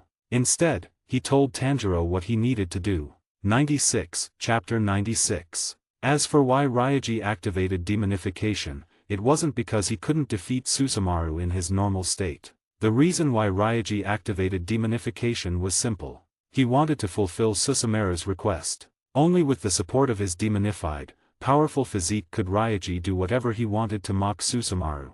Although he would enter a frenzied state after demonification, that was only the result of the demonification power being used up. As long as Ryaji controlled it and exited this state before the demonification power was used up, he wouldn't enter a frenzied state. At most, he would just be exhausted. Even if he went berserk, it wouldn't matter. He could just grab Susumaru and drain her blood, and everything would be fine. After Ryaji finished speaking to Tanjiro, he used the stealth skill he had obtained after absorbing the water demon. In an instant, Ryaji's entire body disappeared into the ground. Seeing Ryaji disappear into the ground like the water demon he had encountered before, even though Ryaji had told Tanjiro that he had copied the water demon's blood demon art, Tanjiro was still shocked when he saw Ryaji actually use it. Tamayo was completely baffled. Ryaji's abilities were no longer within the realm of normal humans, but he wasn't a demon. So, Tamayo was completely dumbfounded. However, the more powerful Ryaji was, the more excited Tamayo became. Because then, collecting blood wouldn't be such a difficult task. Just at that moment, Yoshiro's destroyed head began to slowly grow back from the wound on his neck. In an instant, half of Yoshiro's head grew back. Perhaps wanting to talk to Ryaji quickly, Yoshiro stopped healing after half of his head grew back. Then, he said to Tamayo, "Lady Tamayo, I told you so. From the beginning, I said not to get involved with demon slayers. My illusion isn't perfect. You know that. The presence of buildings and people can be hidden, but it can't eliminate the fact that they exist. The more people there are, the more traces are exposed. It's easy for Muzan to discover this. I hate people who interfere with my life with you. I can't forgive what's happening now." Yoshiro expressed his extreme dissatisfaction with what was happening to Tamayo. In his heart, he just wanted to live carefree with Tamayo. Everything else was irrelevant. Tamayo, hearing Yoshiro's words, naturally understood his heart. What she was doing wasn't what Yoshiro wanted. If it wasn't for Yoshiro's feelings for her, he would have probably left her long ago. Tamayo couldn't help but show a hint of guilt. Perhaps it was guilt for not paying attention to Yoshiro's feelings for so many years. On the other side, facing Ryaji, who had suddenly disappeared into the ground, Susumaru's 6 hands, which were about to throw soccer balls at him, stopped. Suddenly losing her target, Susumaru was stunned. After a brief moment of shock, Susumaru gave up on attacking Ryaji. Then, she threw all 6 Kyuja balls at Tanjiro. Seeing the 6 soccer balls flying towards him, Tanjiro, who had already thought of a countermeasure, immediately extended his Nichiren sword towards the flying soccer balls. Water breathing, 7th form, water ripple slash, curve. Tanjiro didn't make any slashing movements. Instead, at the most ingenious moment, he stabbed his Nichiren sword straight towards a point. 97, Chapter 97. Water Breathing, 7th Form, Water Ripple/Curve. This technique utilizes a special way of applying force with the arm, concentrating the force point on the tip of the blade for a stabbing attack. A master can pierce through anything. When used properly, it utilizes the rhythm of water generated by water breathing to destroy all the enemy's pressure points. Tanjiro's stab pierced through 3 soccer balls. At the same time, the precise and ingenious stabbing attack deflected most of the force contained in the soccer balls. I did it. Tanjiro was secretly delighted that he had defused Susumaru's bizarre soccer ball attack. However, just as Tanjiro was rejoicing, the 3 soccer balls strung on his blade suddenly moved again. Tanjiro's Nichiren sword hit his forehead. The soccer ball's force wasn't as terrifying as before, but it was still at the level of an adult. Tanjiro was stunned by this blow. His head was a little dizzy. They can still move. It's so strange. Tanjiro was truly baffled. You foolish demon slayer, you'll understand if you see the direction the arrows are moving. Dodge the arrows. Yushiro reminded Tanjiro. Hearing this, Tanjiro was very confused. He asked back, what arrows? I don't see any arrows. Really? I'll share my vision with you. Yushiro finally understood that Tanjiro was just a normal person, so he couldn't see what he could see under special vision. After speaking, Yushiro took out a piece of paper with a talisman drawn on it from his pocket and flicked it onto Tanjiro's forehead. Tanjiro, who had received Yushiro's vision sharing, quickly discovered that the soccer balls were changing direction under the control of arrows. I see it. Yushiro. Tanjiro was instantly delighted. Don't waste time. Quickly go and deal with the demon controlling the arrows. Yushiro urged. Because the demon controlling the arrows was the culprit behind the soccer ball's bizarre movements. Actually, those arrows were just a visual feedback of the materialized mental power under Yushiro's vision. Those bending arrows were the trajectory of the mental power. The demon controlling those arrows was actually using mental power to control the soccer ball's trajectory. That's also why Tanjiro couldn't see those arrows. Mental power is invisible.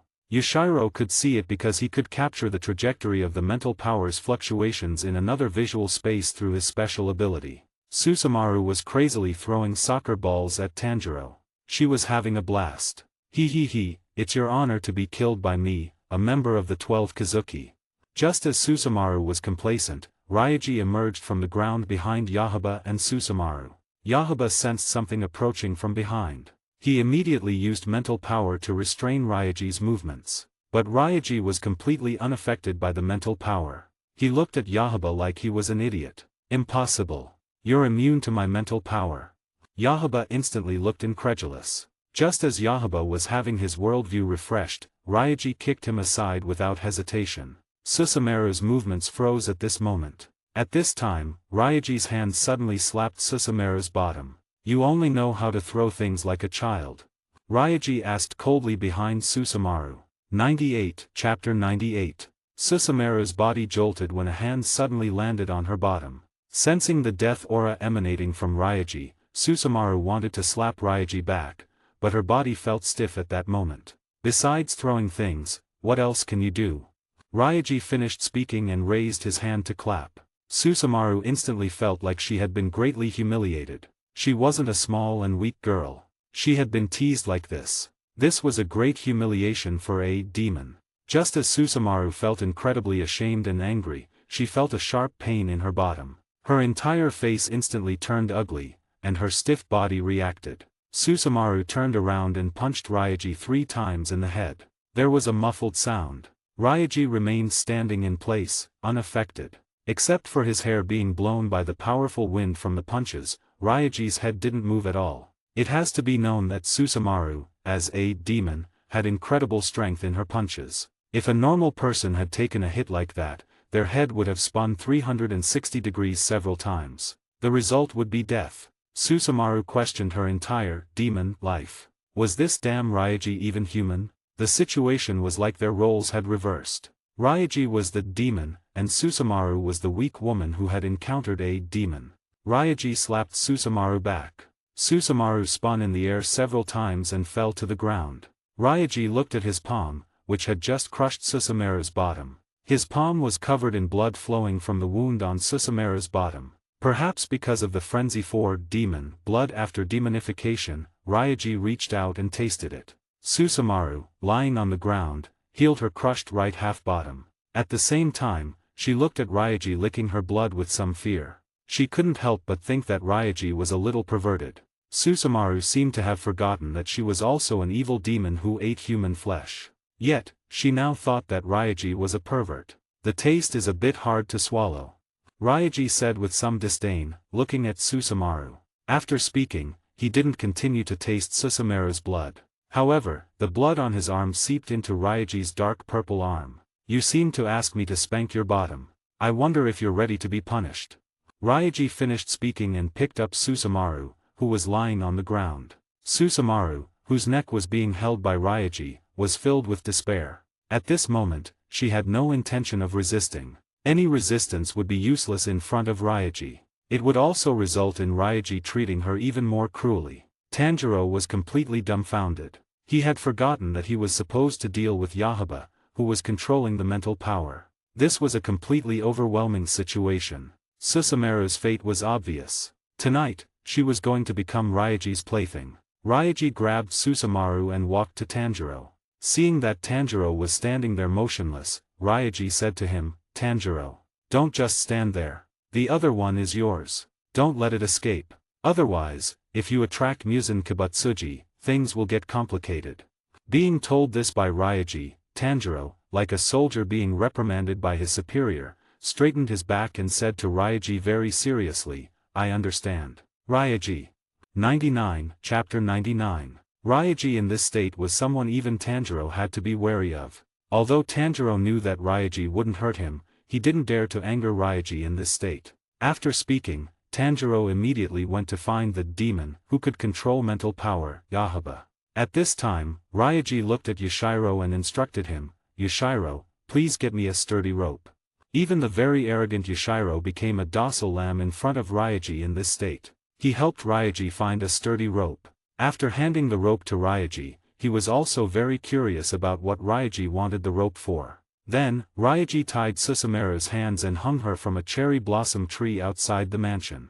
Although Susumaru knew that the rope couldn't really do anything to her, she didn't resist at all. At this moment, she was like a child who had done something wrong, quietly waiting for her father's punishment and not daring to resist. After hanging Susumaru from the cherry blossom tree, Ryaji used his demonification power to condense a long whip and held it in his hand. The next second, the demon whip slammed heavily onto Susumaru's white, plump bottom.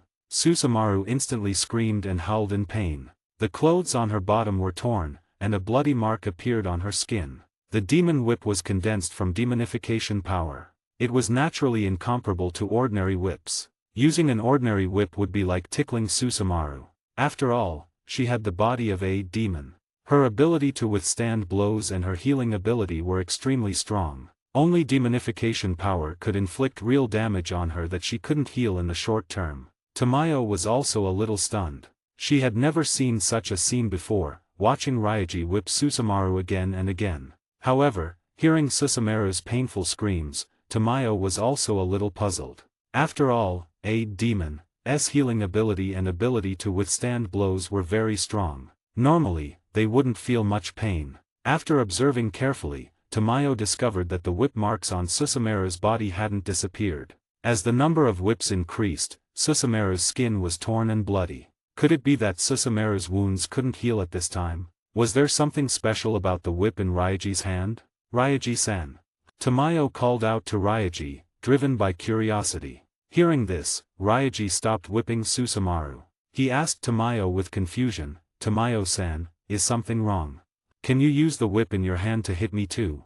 Tamayo said to Ryaji. Hearing this, Ryaji was stunned. He thought he had misheard. Tamayo wanted him to whip her. Was this a normal request? Well, maybe Tamayo wasn't normal. Did demons have a tendency to be masochistic? Or did Tamayo have that tendency herself? Seeing Ryaji stunned, Tamayo explained, I think your whip is very special. I want to experience it for myself. After speaking, Tamayo showed Ryaji her white arm, as if asking him to hit her arm. Hearing this, Ryaji understood Tamayo's thoughts. It turned out that Tamayo had noticed the abnormality on Susumaru's body. She had locked her suspicions on the demon whip in Ryaji's hand. It seemed that Tamayo was a meticulous woman. 100, Chapter 100. Lady Tamayo. Doing that will hurt. Yushiro stood up to stop her. Yushiro naturally saw how powerful the whip in Ryaji's hand was. So, he didn't want Tamayo to have scars. Yushiro, you can't interfere with my choice. I don't like you acting this way. Tamayo used her authority to pressure Yushiro. Yushiro struggled internally. In the end, he couldn't resist Tamayo and chose to give in. Seeing Yushiro give in, Ryaji didn't hesitate. He swung the whip and struck Tamayo's white arm. Facing Tamayo, he naturally didn't use much force. He just gently brushed against Tamayo's skin. However, the domineering demonification power still carved a bloody mark on Tamayo's arm. Tamayo winced in pain. This soul-piercing pain was something Tamayo had never felt before. It was definitely caused by the whip. Tamayo knew that Ryaji hadn't used much force. He had just let her experience the power of the demon whip slightly. Looking at the blood mark on her arm, Tamayo tried to heal it. But she found that she couldn't. The cells in her body seemed to be greatly inhibited around the wound. Then, Ryaji continued to whip Susumaru. Susumaru finally couldn't help but beg. Please. Stop. Stop. If you keep hitting me, I'm going to die. Susumaru was now like a poor girl being tortured by a villain. As soon as she finished speaking, Ryaji whipped her twice more. Susumaru instantly burst into tears. Stop. I'll do anything. I promise I won't eat people anymore. Wah. You like my bottom, right? You can touch it however you want. Stop hitting me. Please stop hitting me. Hearing this, Ryaji whipped her again and said coldly, Who likes your bottom? What do you mean I can touch it however I want? Am I as dirty and disgusting as you say? I'm sorry, I was wrong. Please stop hitting me. Stop hitting me. Wah. Susumaru was completely traumatized by Ryaji. She didn't want to experience this soul-piercing whipping anymore. She had thought that she could just vent to Ryaji, relying on her powerful recovery ability. Then, when Ryaji couldn't maintain this state, she would launch a counterattack. But things didn't turn out the way Susumaru had expected. Ryaji's demon whip directly inflicted irreversible damage on her. Even if Susumaru was released now, she would be completely useless for a short period of time. Because of the horrific wound on her back, she couldn't make any large movements or use any strength. The reason why Susumaru was useless was because she couldn't move at all. Susumaru's powerful recovery ability and strength were useless. At this moment, she was no different from a seriously injured normal person.